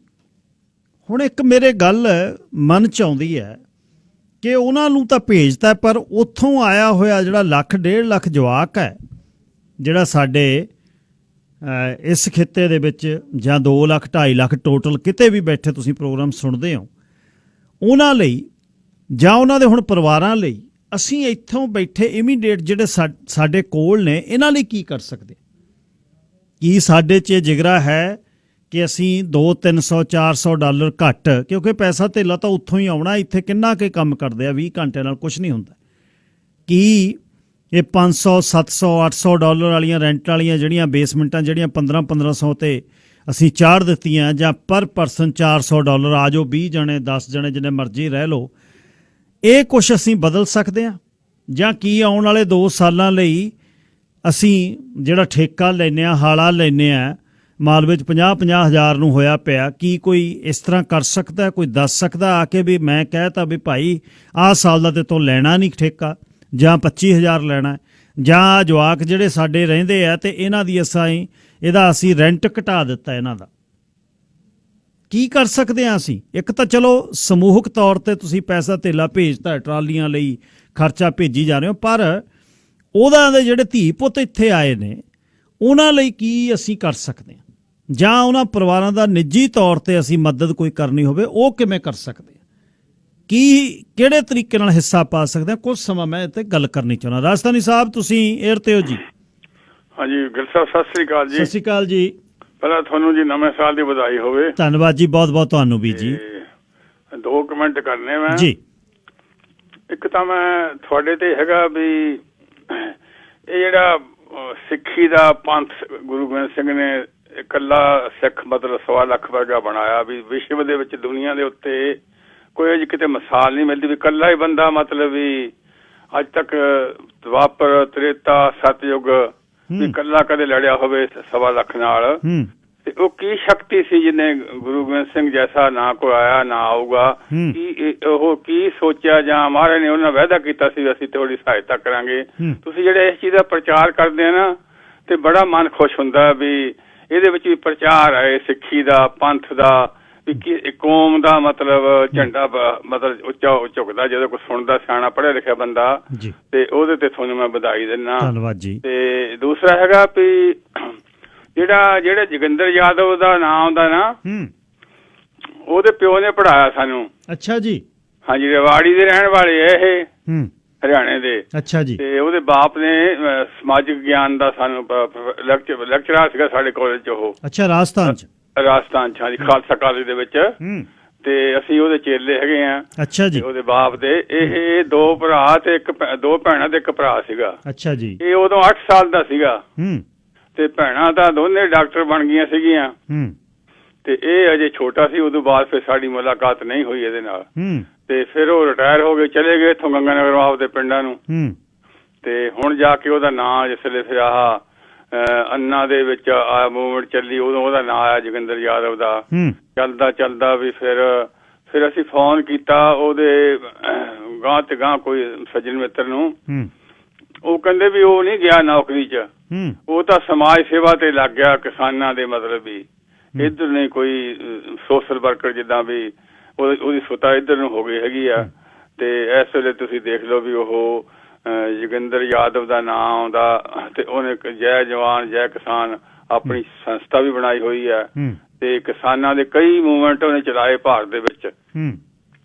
ਤੇ ਹੁਣ ਉਹ ਜਿਹੜੀ ਟੌਪ ਤੇ ਇਸ ਵੇਲੇ ਕਿਸਾਨਾਂ ਦੇ ਨਾਲ ਜਿੱਦਾਂ ਟਕੈਤ ਹੋਇਆ, ਇਹ ਹੋਏ ਜਿਹਦੇ ਅਰਥ ਸ਼ਾਸਤਰੀ ਹੋਏ ਜਿੱਦਾਂ, ਉਹ ਇਹ ਗੱਲ ਗਿੱਲ ਸਾਹਿਬ ਦੱਸਦਾ ਵੀ ਜੇ ਇਹ ਬਿੱਲ ਨਾ ਪਾਸ ਮਤਲਬ ਨਾ ਰੱਦ ਹੋਏ ਤੇ 30% ਕਿਸਾਨੀ ਰਹਿ ਜਾਊਗੀ ਭਾਰਤ ਦੇ ਵਿੱਚ, ਸਮੁੱਚੇ ਭਾਰਤ ਚ। ਵੀ ਅੱਗੇ ਤਾਂ 80% ਲੋਕ ਹੁੰਦੇ ਸੀ ਨਾ, ਵੀ 60 ਚਲੇ ਗਏ, 50 ਰਹਿ ਗਏ, ਚਲੇ ਗਏ ਸ਼ਹਿਰਾਂ ਚ। ਤੇ ਫਿਰ ਇਹ ਕਿਸਾਨੀ ਨੂੰ ਇੰਨਾ ਨੁਕਸਾਨ ਹੋਊਗਾ, ਇੰਨਾ ਸਿਆਣਾ ਬੰਦਾ ਉਹ। ਤੇ ਇਹਦੇ ਵਿੱਚ ਹੁਣ ਇਹ ਹੈਗਾ ਵੀ ਜਿਹੜੀ ਵੱਡੀ ਇਸ ਵੇਲੇ ਤਾਂ ਜਿੱਤ ਦਾ ਆਪਾਂ ਹੋ ਗਏ ਹੈਗੇ ਆ। ਜਿੱਤ ਦਾ ਮਤਲਬ ਇਹ ਹੈ ਕਿ ਕਿਸਾਨਾਂ ਨੂੰ ਜਿਹੜੀ ਜਾਗਰਤੀ ਆ ਗਈ ਨਾ, ਬੀਜੇਪੀ ਸਰਕਾਰ ਨੂੰ ਜਾਂ ਮੋਦੀ ਨੂੰ ਇਹ ਸੰਸਥਾ ਹੋ ਗਿਆ ਵੀ ਇਹ ਤਾਂ ਜਾਗ ਉੱਠੇ। ਤੇ ਉਹ ਜਿਹੜੇ ਤੱਕੜੀ ਵੱਟੇ ਛੋਟੂ ਰਾਮ ਦੇ ਬਣਾਏ ਸੀਗੇ, ਉਹ ਹੀ ਬਾਣੀਏ ਲੁੱਟ ਲੈਂਦੇ ਸੀਗੇ ਤੇ ਉਹਨੇ ਤੱਕੜੀ ਬਣਾਈ, ਫਿਰ ਵੱਟੇ ਬਣਾਏ, ਫਿਰ ਉਹਨਾਂ ਦਾ ਮਾਪ ਤੋਲ ਕੀਤਾ, ਫਿਰ ਛੋਟੂ ਰਾਮ ਨੇ ਹੋਰ ਹੱਕ ਲੈ ਕੇ ਦਿੱਤੇ। ਉਸ ਨੂੰ ਵੀ ਅੱਜ ਯਾਦ ਕੀਤਾ ਜਾ ਰਿਹਾ, ਛੋਟੂ ਰਾਮ ਨੇ, ਜਿਹਨੇ ਕਿਸਾਨਾਂ ਨੂੰ ਬ੍ਰਿਟਿਸ਼ ਟਾਈਮ ਤੋਂ ਆਜ਼ਾਦ ਕਰਾਇਆ ਸੀ ਬਾਣੀਆਂ ਤੋਂ ਜੀ। ਤੇ ਅੱਜ ਅਸੀਂ ਸਰਕਾਰ ਜਿਹੜੀਆਂ ਉਦੋਂ ਬਾਅਦ ਹਮਲਾ ਹੋਇਆ ਜ਼ਮੀਨ ਦੇ ਉੱਤੇ, ਇੰਦਰਾ ਗਾਂਧੀ ਨੇ ਸੀਲਿੰਗ ਲਾਤੀ ਸੀ ਕਿਸਾਨਾਂ ਨੂੰ ਤੇ ਫਿਰ ਉਹ ਇਲੈਕਸ਼ਨ ਹਾਰ ਗਈ ਸੀਗੀ। ਉਦੋਂ ਬਾਅਦ ਨਹਿਰੂ ਪਰਿਵਾਰ ਤੋਂ ਬਾਅਦ ਹੁਣ ਵੱਡਾ ਹਮਲਾ ਇਸ ਵੇਲੇ ਕਿਸਾਨਾਂ ਤੇ ਹੋਇਆ, ਕਾਰਪੋਰੇਸ਼ਨਾਂ ਦਾ ਜਾਂ ਬੀਜੇਪੀ ਦਾ। ਬੀਜੇਪੀ ਸਾਰਾ ਤਾਂ ਨਾ ਕਹੋ, ਲੀਡਰ ਮਾੜੇ ਹੁੰਦੇ ਵਿੱਚ, ਸਾਰੀ ਬੀਜੇਪੀ ਵੀ ਮਾੜੀ, ਸਾਰੀ ਨਾ ਕਾਂਗਰਸ ਮਾੜੀ ਆ, ਨਾ ਸਾਰਾ ਹਿੰਦੂ ਮਾੜਾ, ਨਾ ਸਾਰਾ ਸਿੱਖ ਮਾੜਾ। ਇਹ ਲੀਡਰ ਮਾੜੇ ਵਿੱਚ ਲੀਡਰ ਹੁੰਦਾ ਬੰਦਾ ਹੈ, ਜਾਂ ਰੰਗ ਜੇ ਮਾੜਾ ਸੀ, ਮੁਸਲਮਾਨ ਨਹੀਂ ਸੀ ਮਾੜੇ। ਮੈਂ ਤਾਂ ਇਸ ਵਿਚਾਰਧਾਰਾ ਦਾ ਬੰਦਾ ਹੈਗਾ ਤੇ ਇਸ ਵਾਸਤੇ ਇਹ ਹੁਣ ਵੱਡਾ ਹਮਲਾ ਹੈਗਾ। ਜੇ ਤਾਂ ਅਸੀਂ ਇਹਦੇ ਚ ਜਿੱਤ ਪ੍ਰਾਪਤ ਹੋਊਗੀ, ਗਿੱਲ ਸਾਹਿਬ ਤੁਸੀਂ ਬਹੁਤ ਸੋਹਣਾ ਗੱਲਬਾਤ ਕਰਦੇ ਹੈਗੇ ਆ, ਜਾਗਦੇ ਰਹੋ, ਜਗਾਉਂਦੇ ਰਹੋ ਲੋਕਾਂ ਨੂੰ ਤੇ ਥੋੜੀ ਲੰਮੀ ਉਮਰ ਹੋਵੇ ਤੁਹਾਡੀ। ਤੁਹਾਡੇ ਜਿਹੜੇ ਬੋਲ ਤੁਸੀਂ ਬੋਲਦੇ ਨਾ ਗੜਕ ਨਾਲ ਤੇ ਤੁਸੀਂ ਗੱਲ ਕਰਦੇ ਸਹੀ, ਤੇ ਇਹਦੇ ਵਿੱਚ ਸਾਨੂੰ ਬੜੀ ਖੁਸ਼ੀ ਮਿਲਦੀ ਹੈਗੀ ਹੈ। ਸੋ ਧੰਨਵਾਦ ਜੀ। ਧੰਨਵਾਦ ਜੀ, ਤੁਸੀਂ ਵੱਡੇ ਹੋ, ਧੰਨਵਾਦ ਤੁਹਾਡਾ ਆਸ਼ੀਰਵਾਦ ਲਈ। ਇਹ ਜਿਹੜੀ ਹੁਣ ਉੱਥੇ ਗੱਲ ਚੱਲੀ ਹੋਈ ਹੈ, ਇਹਦਾ ਸਾਨੂੰ ਨਾ ਪੱਕਾ ਹਿੱਸਾ ਬਣਨਾ ਪੈਣਾ। ਦੇਖੋ ਇੱਥੇ ਦੀ ਗੱਲ ਤੋਰੀ ਹੋਈ ਆਪਣੇ ਮੰਚ ਤੋਂ ਬਈ ਚਲੋ $4 ਲੱਖ ਹੋ ਗਿਆ। ਡਾਲਰ ਡੇ ਵਾਲੇ ਲਗਾਤਾਰ ਫੋਨ ਆ ਰਹੇ ਨੇ, ਲਗਾਤਾਰ। ਮੈਂ ਮਾਣ ਮੈਨੂੰ ਇਸ ਗੱਲ ਦਾ ਮਿਲਦਾ ਹੈ ਕਿ ਦਰਸ਼ਨ ਸਾਸੀ ਹੋਣੀ, ਕੈਨਮ ਗਰੁੱਪ ਆਫ ਕੰਪਨੀਜ਼, ਵੱਡੇ ਭਰਾ ਨੇ, ਉਹਨਾਂ ਦੇ ਨਾਲ ਬਿਜ਼ਨਸਮੈਨ, ਉਹਨਾਂ ਦਾ ਇੱਕ ਗਰੁੱਪ ਹੈ, ਉਹਨਾਂ 'ਚ ਉਹਨਾਂ ਨੇ ਡਿਸਕਸ਼ਨ ਤੋਰੀ। ਇੱਕ ਉਹਨਾਂ ਦਾ ਦੋਸਤ ਵੱਡਾ ਬਿਜ਼ਨਸਮੈਨ, ਉਹ ਕਹਿੰਦਾ ਮੈਂ $1500 ਦੇ ਦਿਆ ਕਰੂੰ। ਡਾਲਰ ਡੇ ਵਾਲੇ ਉਹ ਕਹਿੰਦੇ ਮੰਥਲੀ ਮੈਂ 1500 ਦਿਆ ਕਰੂੰ, $50 ਦਿਨ ਦੇ। ਸੋ ਉਹ ਕਹਿੰਦੇ ਇਹ ਕਹਾਣੀਓ ਕੋਈ ਨਹੀਂ, ਪੈਸੇ ਧੇਲੇ ਦੀ ਨਹੀਂ ਗੱਲ ਹੈ, ਸੁਚੱਜੇ ਹੱਥਾਂ 'ਚ ਪੂਰਾ ਪਹੁੰਚਦਾ ਹੋਵੇ। ਇਹ ਆਪਾਂ ਨਾ ਮੇਰਾ ਮਨ ਹੈ, ਇਹ ਚਾਹ ਹੈ, ਕੋਈ ਨਾ ਇਹ ਨਹੀਂ ਵੀ 2021 'ਚ ਇਹਦੇ 'ਚ ਸਾਰਾ ਕੁਝ ਪੂਰਾ ਹੋਵੇ। ਜਿਵੇਂ ਹੁਣ ਮੈਂ ਇਹ ਨਿੱਜੀ ਤੌਰ 'ਤੇ ਜਿਵੇਂ ਆਪਾਂ ਸੋਚਦੇ ਹਾਂ ਕਿ ਉਹ ਕੁਝ ਨਾ ਕੁਝ ਸਾਡੇ ਫੰਡ ਪਏ ਹੋਣ ਤੇ ਜਦ ਜ਼ਰੂਰਤ ਹੋਵੇ ਚੱਕ ਕੇ ਭੇਜ ਦਿਓ। ਉਹ ਫੰਡਾਂ ਦੇ ਵਿੱਚੋਂ ਇੱਥੇ ਕੋਈ ਜਵਾਕ ਜੱਲਾ ਢਿੱਲਾ ਹੋ ਗਿਆ, ਕਿਸੇ ਨੂੰ ਮੁਸ਼ਕਲ ਪੈ ਗਈ, ਗੋ ਫੰਡ ਮੀ ਵੀ ਕਰਦੇ ਹੀ ਆ। ਸਾਡੇ ਕੋਲ ਮਿਲੀਅਨ 2 ਮਿਲੀਅਨ ਡਾਲਰ ਪਿਆ ਹੋਵੇ, ਉਹ ਚੋਂ 20,000 ਦੇਣੇ, ਕਿਹਨੂੰ ਕਹਿਣ ਦੀ ਲੋੜ ਹੈ? ਕਿਉਂ GoFundMe ਤੇ ਜਾਣਾ? ਕਿਉਂ 5% ਦੇਣੇ ਨੇ? ਕਿਉਂ ਬਿਆ ਲਓ ਜੀ ਫੜੋ ਭੇਜੋ ਇਮੀਡੀਏਟ? 10 ਲੱਖ ਰੁਪਈਆ ਹੋ ਜਾਂਦਾ 20,000 ਦਾ, ਬਹੁਤ ਪੈਸੇ। ਪਰ ਜਿਹੜੇ ਉਹਨਾਂ ਦੇ ਹੁਣ ਉਹਨਾਂ ਨੂੰ ਜ਼ਰੂਰੀ ਆ ਹੁਣੇ ਹੀ ਉਹ ਮਦਦ ਇਹ ਕਰਨੀ ਆਪਾਂ ਨੂੰ ਪੈਣੀ ਹੈ। ਪਹਿਲੀ ਤਾਂ ਗੱਲ ਬੇਨਤੀ ਇਹ ਹੈ ਕਿ ਰੈਂਟ ਥੋੜ੍ਹੇ ਜਿਹੇ ਸੌਖੇ ਕਰੋ। ਹੁਣ ਇਹ 'ਚ ਤੁਸੀਂ ਕਹਿ ਤਾਂ ਦੇਣਾ ਵੀ ਮਹਿੰਗੀ ਹੋ ਗਈ ਜੀ, ਇਹ ਹੋ ਗਈ, ਕਹਾਣੀ ਹੋ ਗਈ। ਅਸੈਸਮੈਂਟ ਵਧੀ ਜਾਵੇ। 3 ਲੱਖ ਦਾ ਘਰ ਮੇਰਾ ਅੱਜ 15 ਲੱਖ ਦਾ, ਉਹ ਕਹੀ ਜਾਣ ਅਸੈਸਮੈਂਟ, ਮੈਂ ਤਾਂ ਵੇਚਣਾ ਨਹੀਂ। ਅਤੇ ਨਾ ਉਹ 3 ਲੱਖ ਵਾਲੇ ਨੂੰ 15 ਲੱਖ ਦਾ ਕਹਿ ਕੇ ਆਪਾਂ ਇਹ ਕਹਿ ਦਈਏ ਵੀ ਹੁਣ ਰੈਂਟ ਆਪਾਂ ਵੀ ਚੱਕ ਦਈਏ। ਥੋੜ੍ਹਾ ਜਿਹਾ ਇੱਕ ਤਾਂ ਆਪਾਂ ਇਹ ਕਰੀਏ ਕਿ ਥੋੜ੍ਹਾ ਜਿਹਾ ਇਹਨਾਂ ਜਵਾਕਾਂ ਨੂੰ ਸਾਹ ਦੇ ਕੇ ਰੱਖੀਏ। 1200 1400 2 ਬੈਡਰੂਮ ਦੇ ਆ, ਬਹੁਤ ਜ਼ਿਆਦਾ ਖਰਚਾ, ਬਹੁਤ ਔਖਾ। 700 ਕਿੱਥੋਂ 2 ਜਵਾਕਾਂ ਨੇ, 4 ਰਹਿੰਦੇ ਹੋਣ ਫਿਰ ਵੀ 400 300 ਡਾਲਰ, ਖਾਣਾ ਵੀ ਆ ਉਹਨਾਂ ਨੇ, ਬੱਸਾਂ 'ਚ ਵੀ ਫਿਰਨਾ। ਇੱਕ ਤਾਂ ਰੈਂਟ 'ਤੇ ਆਪਾਂ ਨਿੱਜੀ ਤੌਰ 'ਤੇ ਸੋਚੀਏ। ਦੂਜਾ, ਇਸ ਵਾਰ ਜਿਨ੍ਹਾਂ ਨੇ ਠੇਕੇ 'ਤੇ ਜ਼ਮੀਨਾਂ ਦਿੱਤੀਆਂ, ਦੇਖੋ ਜੇ ਸੱਚੇ ਦਿਲੋਂ ਪਿਆਰ ਕਰਦੇ ਹੋ ਤਾਂ ਫਿਰ ਇਉਂ ਹੀ ਖੜੋ। ਤਾਂ ਉਹ ਆਪਾਂ ਇਹ ਕੋਸ਼ਿਸ਼ ਕਰੀਏ ਉੱਥੇ ਵੀ ਵੇਖ ਲਈਏ, ਜੇ ਤਾਂ ਕੋਈ ਧਨਾੜ ਹੈ ਪਿੰਡ ਦਾ, ਜਿਹੜਾ ਵੱਡਾ ਬੰਦਾ ਹੈ ਜਿਹਦੇ ਕੋਲ ਪੈਸਾ ਧੇਲਾ ਹੈ, ਅਤੇ ਉਹਦਾ ਤੁਸੀਂ ਉਹਨੂੰ ਘਟਾ, ਉਹਦਾ ਕੋਈ ਇਸ਼ੂ ਨਹੀਂ ਹੈ। ਮੈਂ ਇਹ ਗੱਲ ਬੜੀ ਇਹ ਆਰਾਮ ਨਾਲ ਇਹ ਗੱਲ ਮੈਂ ਕਹਿਣੀ ਚਾਹੁੰਦਾ ਵੀ ਉਹ ਕੋਈ ਵੱਡੀ ਗੱਲ ਨਹੀਂ। ਉਹ ਅਮੀਰ ਹੈ, ਜੇ ਉਹ ਅਮੀਰ ਹੈ ਤਾਂ ਉਹਨੂੰ ਜੇ ਠੇਕਾ ਤੁਸੀਂ ਦਿੰਦੇ ਹੋ ਉਹਦੀ ਨਹੀਂ। ਪਰ ਜੇ ਕੋਈ ਮੱਧ ਵਰਗੀ ਪਰਿਵਾਰ ਹੈ ਜਿਹੜਾ ਠੇਕੇ 'ਤੇ ਹੀ ਜ਼ਿੰਦਗੀ ਆਪਣੀ ਕੱਢ ਰਿਹਾ, ਉਹਦੇ ਕੋਲ ਆਪਣੇ 2 ਕਿੱਲੇ ਨੇ, ਤੁਹਾਡੇ 5-10 ਵਾਹੁੰਦਾ, ਉਹ ਤੋਂ ਯਾਰ 50,000 ਦੀ ਜਗ੍ਹਾ ਮਾਲਵੇ 'ਚ ਬਹੁਤ ਵੱਧ ਠੇਕਾ। ਉਹਨਾਂ ਖਾਸ ਤੌਰ 'ਤੇ ਉਹਨਾਂ ਨੂੰ ਕਹੇ ਯਾਰ ਵੀ ਅੱਧਾ ਤੇ ਤੋਂ ਮਿੱਤਰਾ ਲੈਣਾ 25,000। ਔਰ ਤੁਸੀਂ ਉਹ ਪੰਜਾਬ ਨੂੰ ਬਚਾਉਣ ਵਾਲੇ ਹੋ, ਜਿਹੜੇ ਬਾਹਰਲੇ ਬੈਠੇ ਸੁਣਦੇ ਹੋ, ਤੁਸੀਂ ਇਹ ਕਰ ਸਕਦੇ ਹੋ। ਇਹ ਕੋਈ ਵੱਡੀ ਗੱਲ ਨਹੀਂ। ਤੁਸੀਂ ਕਹਿ ਸਕਦੇ ਹੋ ਉਹਨਾਂ ਨੂੰ ਵੀ ਭਾਈ ਮੇਰੀ ਜ਼ਮੀਨ ਦੇ ਵਿੱਚ ਝੋਨਾ ਨਾ ਲਾਈ ਮਿੱਤਰਾ, ਝੋਨਾ ਨਾ ਲਾਈ ਤੇ ਮੈਨੂੰ ਠੇਕਾ ਅੱਧਾ ਦੇ ਦੇ। ਤੁਹਾਨੂੰ ਕੁਛ ਨਹੀਂ, ਕੀ 20-25,000 ਨੇ ਸਾਨੂੰ ਕਰਨਾ ਇੱਥੇ? ਕੁਛ ਨਹੀਂ ਹੈ ਉਹਦੇ 'ਚ। Sir Jasvir Singh ji, line number 1। ਧੰਨਵਾਦ ਸਰਦਾਰ ਬਹਾਦਰ, ਤੇ ਗੁਰੂ ਪਾਤਸ਼ਾਹ ਦੇ ਪੁਰਬ ਦੀਆਂ ਸਾਰਿਆਂ ਨੂੰ ਸ਼ੁਭਕਾਮਨਾਵਾਂ, ਵਧਾਈਆਂ ਜੀ ਤੁਹਾਨੂੰ ਵੀ। ਤੇ ਤੁਸੀਂ ਜਿਹੜਾ ਸੁਜੈਸ਼ਨ ਪੁੱਛੀ ਆ, ਮੈਂ ਤਾਂ ਕਰਤਾ ਜੀ। ਇਹ ਜਿਹੜਾ ਹੁਣੇ ਤੁਸੀਂ ਬੋਲ ਕੇ ਹਟੇ ਹੋ, ਮੈਂ ਉਹਨੂੰ ਕਿਹਾ ਵੀ ਬੇਲੀਆ ਜੇ ਤਾਂ ਤੂੰ ਝੋਨਾ ਬੀਜਣਾ ਤਾਂ ਛੱਡ ਦੇ, ਤੇ ਜੇ ਕੋਈ ਹੋਰ ਬੀਜਣਾ ਤਾਂ ਤੂੰ ਦੱਸ ਵੀ ਪੈਸੇ ਕਿੰਨੇ ਦੇਣੇ ਉਹਨੇ ਦੇ ਦੇ। ਤੇ ਹੁਣ ਮੈਂ ਉਹਦਾ ਉੱਤਰ ਉਡੀਕਦਾ ਬਾਈ ਜੀ, ਝੋਨਾ ਨਹੀਂ ਬੀਜਣ ਦੇਣਾ 21 ਤੋਂ ਬਾਅਦ। Very good. ਤੇ ਦੂਸਰਾ, ਜਿਹੜਾ ਤੁਸੀਂ ਇੱਥੇ ਬੱਚਿਆਂ ਦੀ ਗੱਲ ਕੀਤੀ ਹੈ ਨਾ, ਮੈਨੂੰ ਮੇਰੇ ਨਾਲ ਮੇਰੇ ਬੇਟੇ ਦੇ ਨਾਲ ਐਕਚੁਅਲੀ ਉਹ ਦਾ ਕੰਮ ਕਰਦਾ ਸੀ, ਉਹ ਮੇਰੇ ਘਰੇ ਆਉਂਦਾ ਸੀ। ਉਹਨਾਂ ਨੂੰ ਪੜ੍ਹਾਈ ਲਈ ਉਦੋਂ ਜਦੋਂ ਮੇਰਾ ਬੇਟਾ ਪਾਇਲਟ ਦਾ ਕੋਰਸ ਕਰਦਾ ਸੀ, ਉਹ ਨਾਲ ਕਰਦਾ ਸੀ, ਤੇ ਉਹਨੂੰ ਪੈਸੇ ਯੂਆ ਦੀ ਇੱਕ ਸੰਸਥਾ ਨੇ ਦਿੱਤੇ ਸੀ। ਔਰ ਉਹ ਸੰਸਥਾ ਨੇ ਉਹਨੂੰ ਇਹ ਗੱਲ ਕਹੀ ਸੀ ਵੀ ਇੰਟਰਸਟ ਕੋਈ ਨਹੀਂ, ਜਦੋਂ ਤੂੰ ਕਮਾਉਣ ਲੱਗ ਗਿਆ ਇਸ ਦੇ ਵਿੱਚ ਇਹ ਤਾਂ ਵਾਪਸ ਤੂੰ ਕਰਨੇ, ਬਾਕੀ ਇਹਦੇ ਵਿੱਚ ਤੂੰ ਹਿੱਸਾ ਪਾਉਣਾ। ਤਾਂ ਮੈਂ ਤੁਹਾਨੂੰ ਸੁਜੈਸਟ ਕਰਦਾ, ਜਿਹੜਾ $1 ਦੇਣ ਵਾਲੀ ਕੰਮ ਤੁਸੀਂ ਸ਼ੁਰੂ ਕਰਨ ਲੱਗੇ ਹੋ, ਬਾਕੀ ਵੀ ਇਹਦੇ ਨਾਲ ਮਦਦ ਕਰੋ। ਸਾਡੇ ਜਿਹੜੇ ਧੀਆਂ ਪੁੱਤ ਇੱਥੇ ਪੜ੍ਹਨ ਆਏ ਨੇ ਨਾ ਜੀ, ਉਹਨਾਂ ਲਈ ਕੰਮ ਕਰਨਾ, ਜਾਂ ਕਿਸੇ ਨੇ ਪੜ੍ਹਾਈ ਕਰਨੀ ਹੈ, ਜਾਂ ਉਹਨੂੰ ਨਿੱਜੀ ਲੋੜ ਹੈ, ਉਹਨੂੰ ਬਿਨਾਂ ਵਿਆਜ ਤੋਂ ਪੈਸਾ ਦਿਓ, ਔਰ ਉਹ ਤੋਂ ਇੱਕ ਕਮਿਟਮੈਂਟ ਲਓ ਕਿ ਤੂੰ ਇਹ ਪੈਸਾ ਜਦੋਂ ਕੰਮ ਤੇ ਲੱਗ ਗਿਆ ਇਹ ਤਾਂ ਕਰਨਾ ਹੀ ਕਰਨਾ ਵਾਪਸ। ਬਾਕੀ ਇਹ ਸੰਸਥਾ ਦੇ ਵਿੱਚ ਤੂੰ ਆਪ ਦਾ ਯੋਗਦਾਨ, ਉਹ ਮਿਥ ਲਓ ਜਿਹੜੀ ਤੁਹਾਡੀ ਕੋਈ ਸਭਾ ਬਣੂਗੀ, ਉਹ ਸਭਾ ਦੇ ਕੋਲੇ ਕੋਈ ਕ੍ਰਾਈਟੇਰੀਆ ਕ੍ਰੀਏਟ ਕਰ ਲਓ, ਔਰ ਇੱਦਾਂ ਦਾ ਸਿਸਟਮ ਇਹ ਸਭਾ ਦੇ ਵਿੱਚ ਇੱਕ ਇੱਥੋਂ ਬੱਚਿਆਂ ਵਾਸਤੇ, ਔਰ ਦੂਸਰਾ ਜਿਹੜਾ ਤੁਸੀਂ ਮਦਦ ਕਰਦੇ ਹੋ ਉਹਦੇ ਵਾਸਤੇ। ਮੇਰਾ ਖਿਆਲ ਆ ਇਹ ਬਹੁਤ ਉਸਾਰੂ ਰਹੂ, ਔਰ ਸਾਡੇ ਧੀਆ ਪੁੱਤੇ ਦੇ ਨਾਲ ਜੁੜ ਕੇ ਗਾਹ ਵਾਸਤੇ ਕੌਮੀ ਕਾਜ ਨੂੰ ਉੱਚਾ ਚੁੱਕਣ ਵਿੱਚ ਯੋਗਦਾਨ ਪਾਉਣਗੇ, ਔਰ ਉਹਨਾਂ ਕੋਲੇ ਵਿਦਿਆ ਦਾ ਮਿਆਰ ਵੀ ਵੱਡਾ ਹੋਊਗਾ। ਮੈਂ ਇਹ ਸੁਜੈਸ਼ਨ ਦਿੰਦਾ, ਇਹਦੇ ਤੇ ਦੇਖ ਲਿਓ। ਧੰਨਵਾਦ ਜੀ, ਬਹੁਤ ਬਹੁਤ। ਲਾਈਨ ਨੰਬਰ 2 ਟਾਂਡੀ ਜੀ। ਹੈਲੋ, ਸਤਿ ਸ੍ਰੀ ਅਕਾਲ ਜੀ। ਸਤਿ ਸ੍ਰੀ ਅਕਾਲ ਜੀ। ਦੇਖੋ ਜੀ, ਬਹੁਤ ਵਧੀਆ ਤੁਹਾਡਾ ਟਾਕ ਸ਼ੋਅ ਆ ਇਹ, ਵੀ ਜਿਹਦਾ ਨਾ ਅਸਲ ਦੇ ਵਿੱਚ ਮਦਦ ਤਾਂ ਆਪਾਂ ਬਹੁਤ ਕਰ ਦਿੱਤੀ ਉੱਥੇ। ਦੁਰਪ੍ਰਯੋਗ ਵੀ ਉੱਥੇ ਪੈਸੇ ਅਰਬਾਂ ਕਹਿੰਦੇ ਕਿਸਾਨਾਂ ਦਾ ਜਿਹੜਾ ਬਜਟ ਆ ਨਾ, ਜਿੱਥੇ ਉੱਥੇ 100 ਪਿੰਡ ਚੋਂ ਟਰਾਲੀ ਜਦੋਂ ਨਿਕਲਦੀ ਆ ਨਾ, ਪਹਿਲਾਂ ਤਾਂ ਪਿੰਡ ਵਾਲੇ 5 ਬੰਦੇ ਇਕੱਠੇ ਕਰਦੇ ਪੈਸੇ, ਫਿਰ ਪਿੰਡ ਚੋਂ ਮਤਲਬ ਬਾਹਰ ਉਹ ਕਹਿੰਦੇ ਸਾਡਾ ਰਾਸ਼ਨ ਪਾਣੀ ਪੂਰਾ ਹੋ ਜਾਂਦਾ, ਲੋਕ ਕੈਸ਼ ਮਨੀ ਦੇਈ ਜਾਂਦੇ ਉੱਥੇ ਵੀ ਇੱਥੋਂ ਵੀ ਪੈਸਾ ਬਹੁਤ ਗਿਆ ਉੱਥੇ।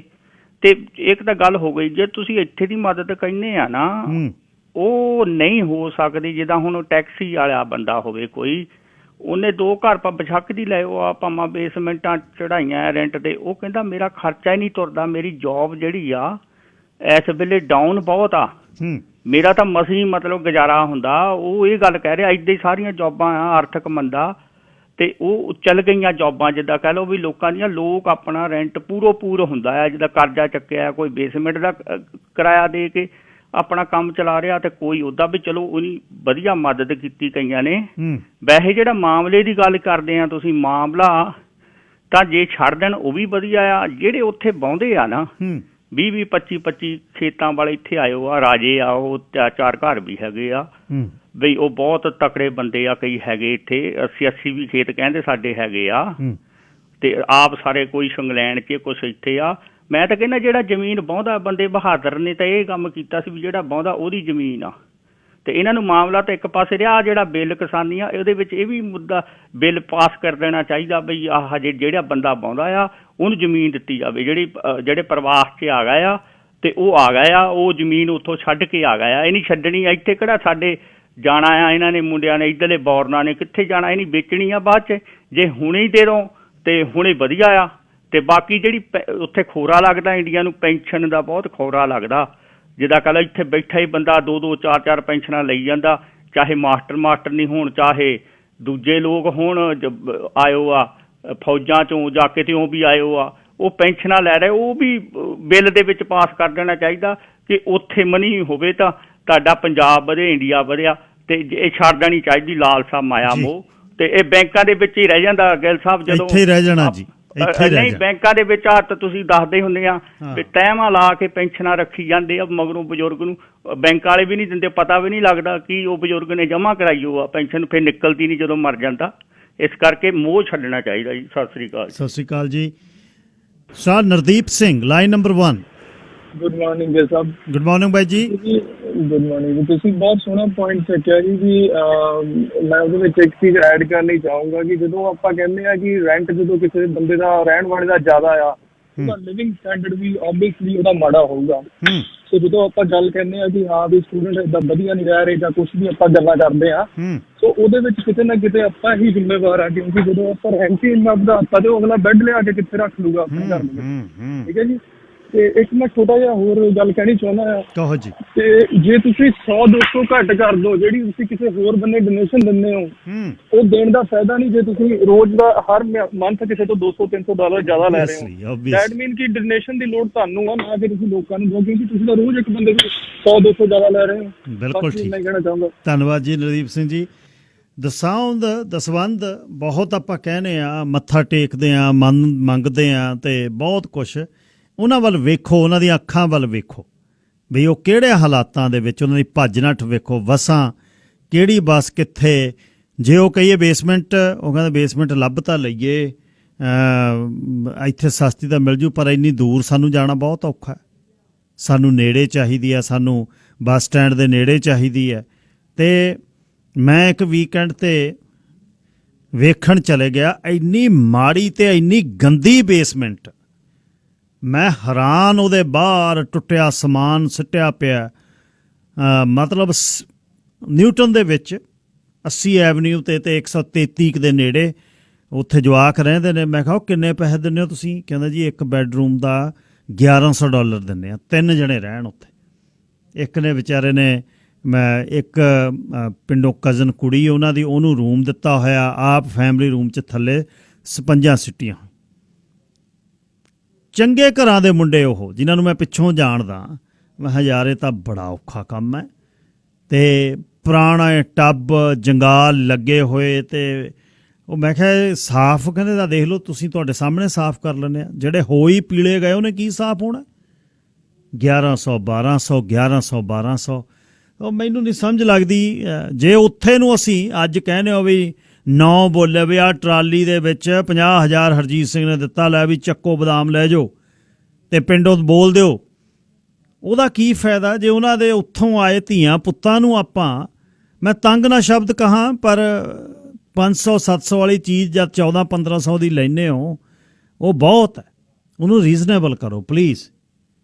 ਤੇ ਇੱਕ ਠੇਕੇ ਵਾਲਿਆਂ ਨੂੰ ਕਹੋ, ਉਹਨਾਂ ਨੂੰ ਵੀ ਨਹੀਂ ਯਾਰ ਅਸੀਂ ਤਾਂ ਅੱਧੇ ਲੈਣੇ ਆ ਠੇਕੇ ਬਸ, ਤੇ ਸਾਡੀ ਜ਼ਮੀਨ ਦੇ ਵਿੱਚ ਝੋਨਾ ਨਾ ਲਾਇਓ। ਪਰ ਹੁਣ ਇਹ ਹੀਰ ਵਾਲੀ ਕਹਾਣੀ ਬੜੀ ਔਖੀ ਹੈ। ਇਹ ਘਰ ਦੇ ਵਿੱਚ ਹੀਰ ਜਿਹੜੀ ਲੋਕਾਂ ਪਾਸੇ ਤਾਂ ਬਹੁਤ ਸੋਹਣੀ ਲੱਗਦੀ ਆ, ਉਹ ਹੁਣ ਗੱਲ ਜਿਹੜੀ ਨਾਲ ਇਹ ਹੈ। ਉਹ ਇਹ ਇੱਕ ਸੁਝਾਅ ਹੈ, ਬਾਕੀ ਤੁਹਾਡੀ ਸਾਰਿਆਂ ਦੀ ਮਰਜ਼ੀ ਆ। ਪਰ ਬਹੁਤਿਆਂ ਨੇ ਲਿਖ ਕੇ ਭੇਜਿਆ, ਕਹਿੰਦੇ ਕਈਆਂ ਨੇ ਤਾਂ ਇਹ ਲਿਖਿਆ, ਕਹਿੰਦੇ ਅਸੀਂ ਤਾਂ ਆਪਣੇ ਸਕਿਆਂ ਨੂੰ ਉੱਥੇ ਦਿੰਦੇ ਹਾਂ, ਚਾਚੇ ਤਾਏ ਦੇ ਪੁੱਤਾਂ ਨੂੰ, ਕਿਸੇ ਤੋਂ ਠੇਕਾ ਹੀ ਨਹੀਂ ਲਿਆ। ਤੇ ਗਗਨਦੀਪ ਚੌਹਾਨ ਉਹਨਾਂ ਨੇ ਇੰਡੀਅਨਐਪਲਸ ਤੋਂ ਲਿਖਿਆ, ਕਹਿੰਦੇ ਅਸੀਂ 18-20 ਤੋਂ ਵੱਧ ਕਦੇ ਠੇਕਾ ਨਹੀਂ ਲਿਆ, ਟਾਂਡੇ ਦੇ ਨੇੜੇ ਨੇ ਉਹ।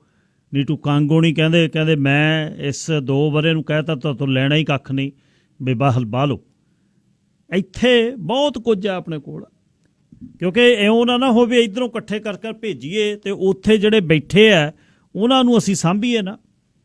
ਠੀਕ ਹੈ, ਜਵਾਕਾਂ ਦੇ ਉਹਨਾਂ ਦੇ 2-3% ਦੇ ਕਿਤੇ ਮਾੜੇ ਵਿਹਾਰ ਕਰਕੇ ਭਾਈਚਾਰਾ ਇਹ ਵੀ ਸੋਚ ਸਕਦਾ, ਪਰ ਇਹਦਾ ਇਹ ਨਹੀਂ ਮਤਲਬ ਕਿ 97% ਵੀ ਉੱਥੇ ਹੀ ਆ। ਆਪਾਂ ਵੀ ਇਸ ਉਮਰ 'ਚੋਂ ਲੰਘੇ ਆ ਕਿ ਕਈ ਵਾਰ ਸੋਚਣੀ ਹੁੰਦੀ ਆ, ਪਰ ਇਹ ਨਹੀਂ ਗੱਲ ਹੈ ਕਿ ਸਾਰੇ ਉਸ ਲਾਈਨ 'ਚ ਨੇ। 97-95% ਜਵਾਕ ਜਿਹੜੇ ਨੇ ਉਹਨਾਂ ਦਾ ਬਹੁਤ ਔਖਾ ਜਿਹੜਾ ਨਿਰਵਾਹ ਕਰ ਰਹੇ ਨੇ, ਇਹ ਸੱਚ ਗੱਲ ਹੈ।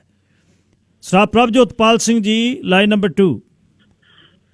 ਵਾਹਿਗੁਰੂ ਜੀ ਕਾ ਖਾਲਸਾ, ਵਾਹਿਗੁਰੂ ਜੀ ਕੀ ਫਤਿਹ। ਭਾਈ ਸਾਹਿਬ, ਹਾਂਜੀ ਸਿੰਘ ਸਾਹਿਬ, ਤੁਹਾਡਾ ਜਿਹੜਾ ਵਿਚਾਰ ਆ ਬਹੁਤ ਵਧੀਆ ਆ, ਤੇ ਜਾਣ ਕੇ ਜਿਹਦੇ ਦਿਲ 'ਚ ਦਰਦ ਹੈਗਾ ਆ ਉਹ ਬਿਲਕੁਲ ਇਸੇ ਤਰ੍ਹਾਂ ਹੀ ਸੋਚਦਾ ਜਿਸ ਤਰ੍ਹਾਂ ਤੁਸੀਂ ਗੱਲ ਸ਼ੁਰੂ ਕੀਤੀ, ਗੱਲ ਕਰ ਰਹੇ ਆ।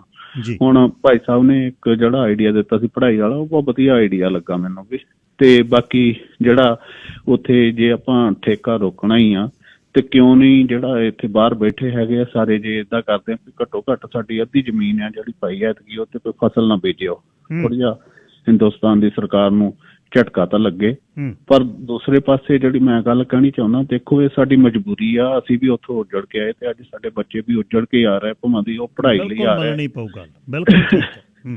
ਇਹ ਜਿਹੜੀ ਪੜ੍ਹਾਈ ਆ, ਇਹੋ ਪੜ੍ਹਾਈ ਕਿਤਾਬਾਂ 'ਚ ਹੁੰਦੀ ਆ ਤੇ ਕਾਲਜਾਂ 'ਚ ਪੜ੍ਹਾਈ ਜਾਂਦੀ ਆ।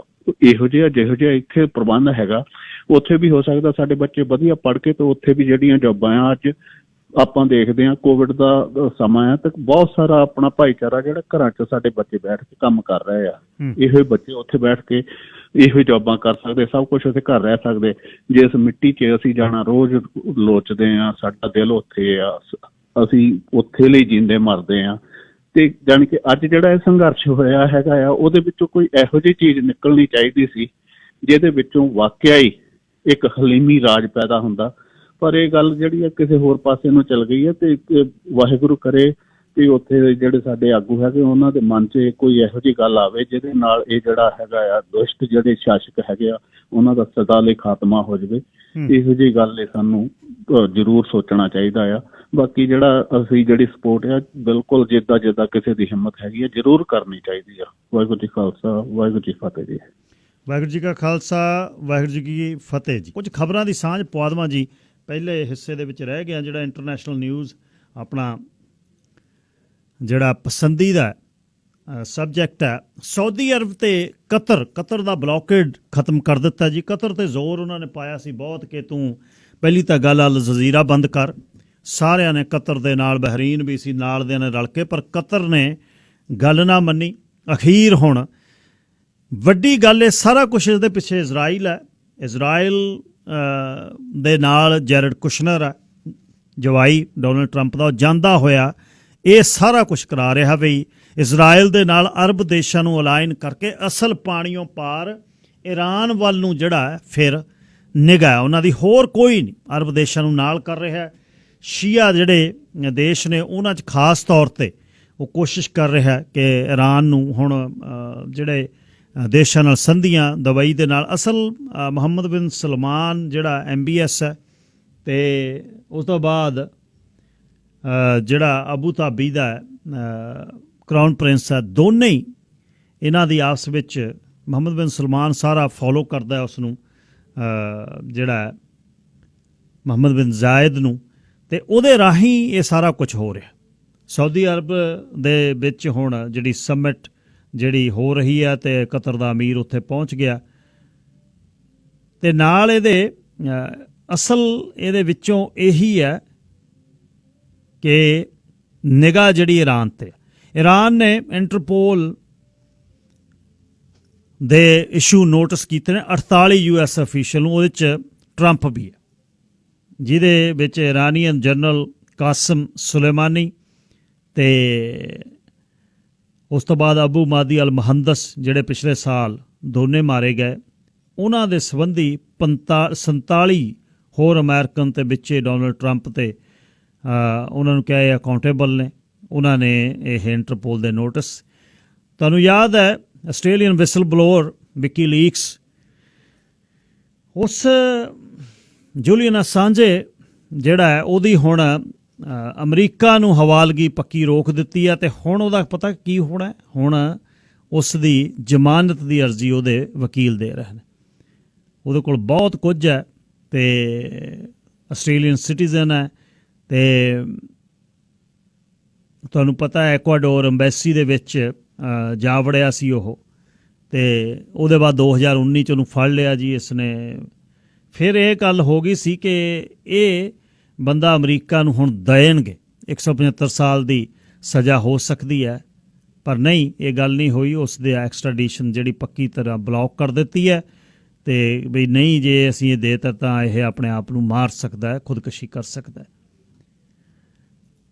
ਲੋਕਲ ਜਿਹੜੀਆਂ ਖਬਰਾਂ ਲਿਸਟ ਵੱਡੀ ਹੋ ਜਾਣੀ ਹੈ, ਯਾਦ ਰੱਖਿਓ, ਜਿਹੜੇ ਘੁੰਮਣ ਫਿਰਨ ਗਏ ਹੋਏ ਸੀ 20 ਦੇ ਕਰੀਬ MP ਤੇ MLA ਦੀ ਨਵੀਂ ਲਿਸਟ ਜਿਹੜੀ ਆਉਣ ਵਾਲੇ ਦਿਨਾਂ 'ਚ ਜਾਰੀ ਹੋ ਜਾਣੀ ਹੈ। ਇਹ ਰਿਜ਼ਾਈਨ ਕਰਨਾ ਪੈਣਾ ਇਹਨਾਂ ਨੂੰ। ਕੈਨੀ ਦੀ ਸਰਕਾਰ ਦੇ ਵਿੱਚ ਅਸਲ ਸ਼ੁਰੂ ਹੋਈ ਜਿਹੜਾ ਅੰਟੈਰੀਓ ਦੇ ਵਿੱਚੋਂ ਫੋਰਡ ਵਾਲੇ ਨੇ ਆਪਣਾ ਵਿੱਤ ਮੰਤਰੀ ਜਿਹੜਾ ਉਹ ਕਰਤਾ, ਅਤੇ ਉਹਦੇ ਬਾਅਦ ਰਿਜ਼ਾਈਨ ਹੁਣ ਸਿੱਧਾ ਹੀ ਲੋਕ ਆਪ ਰਿਜ਼ਾਈਨ ਕਰ ਰਹੇ। ਕਮਲ ਖਹਿਰਾ ਨੇ ਪਾਰਲੀਮੈਂਟਰੀ ਜਿਹੜੀ ਸੈਕਰੇਟਰੀ ਦੇ ਤੌਰ 'ਤੇ ਉਸਨੇ ਰਿਜ਼ਾਈਨ ਕੀਤਾ।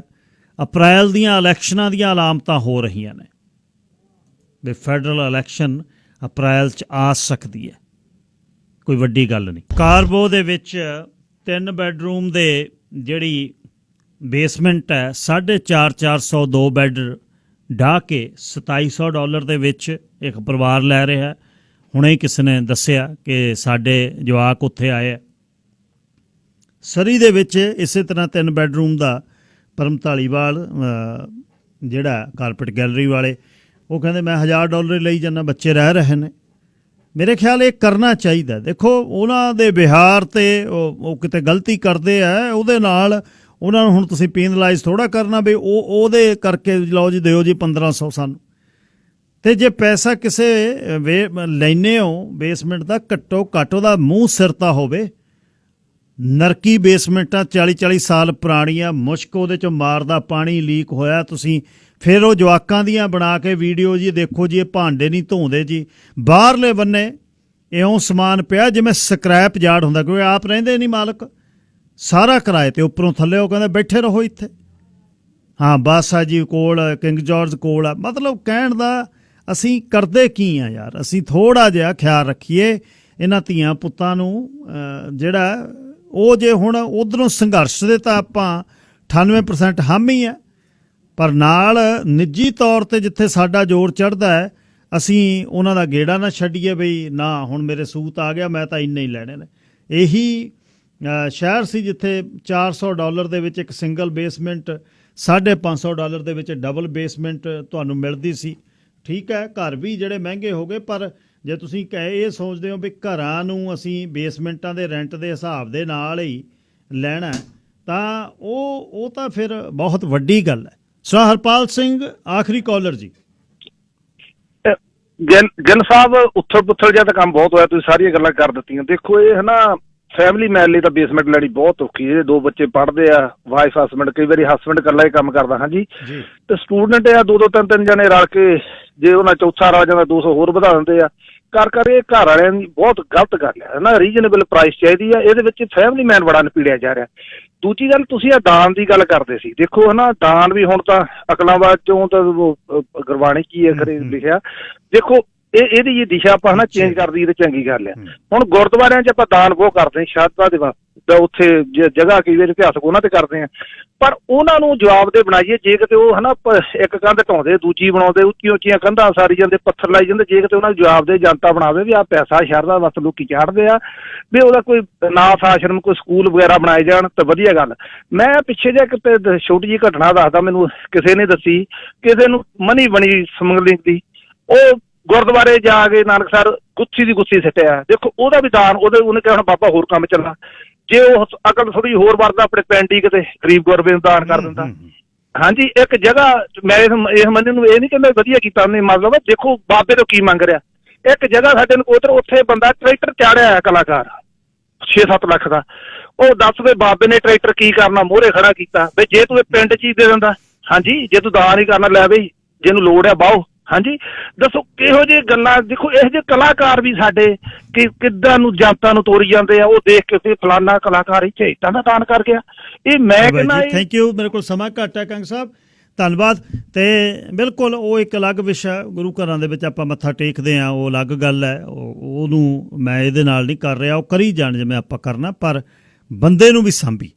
ਇਹ ਸੀ ਜੀ ਅੱਜ ਦਾ ਪ੍ਰੋਗਰਾਮ, ਤੇ ਕੱਲ੍ਹ ਨੂੰ 9 ਵਜੇ ਮਿਲਦੇ ਹਾਂ, ਤੇ ਘੰਟੇ ਨੂੰ ਫਿਰ ਲੋਕ ਸੱਥ 'ਚ ਤੁਹਾਡੀ ਸੇਵਾ 'ਚ ਹਾਜ਼ਰ ਹੋਣਾ। ਇੱਕ ਹਫ਼ਤੇ ਬਾਅਦ ਲੋਕ ਸੱਥ 'ਚ ਆਪਾਂ ਬਹਿਣਾ। ਕਾਰਨ ਇਹ ਹੋ ਗਿਆ ਸੀ ਕਿ ਲਾਈਵ ਔਨ ਲੋਕੇਸ਼ਨਾਂ ਹੋ ਗਈਆਂ, ਤੇ ਵੀਕਐਂਡ ਆ ਗਿਆ, ਨਵਾਂ ਸਾਲ ਆ ਗਿਆ। ਮਿਲਦੇ ਹਾਂ ਘੰਟੇ ਨੂੰ। ਰੱਬ ਰੱਖ।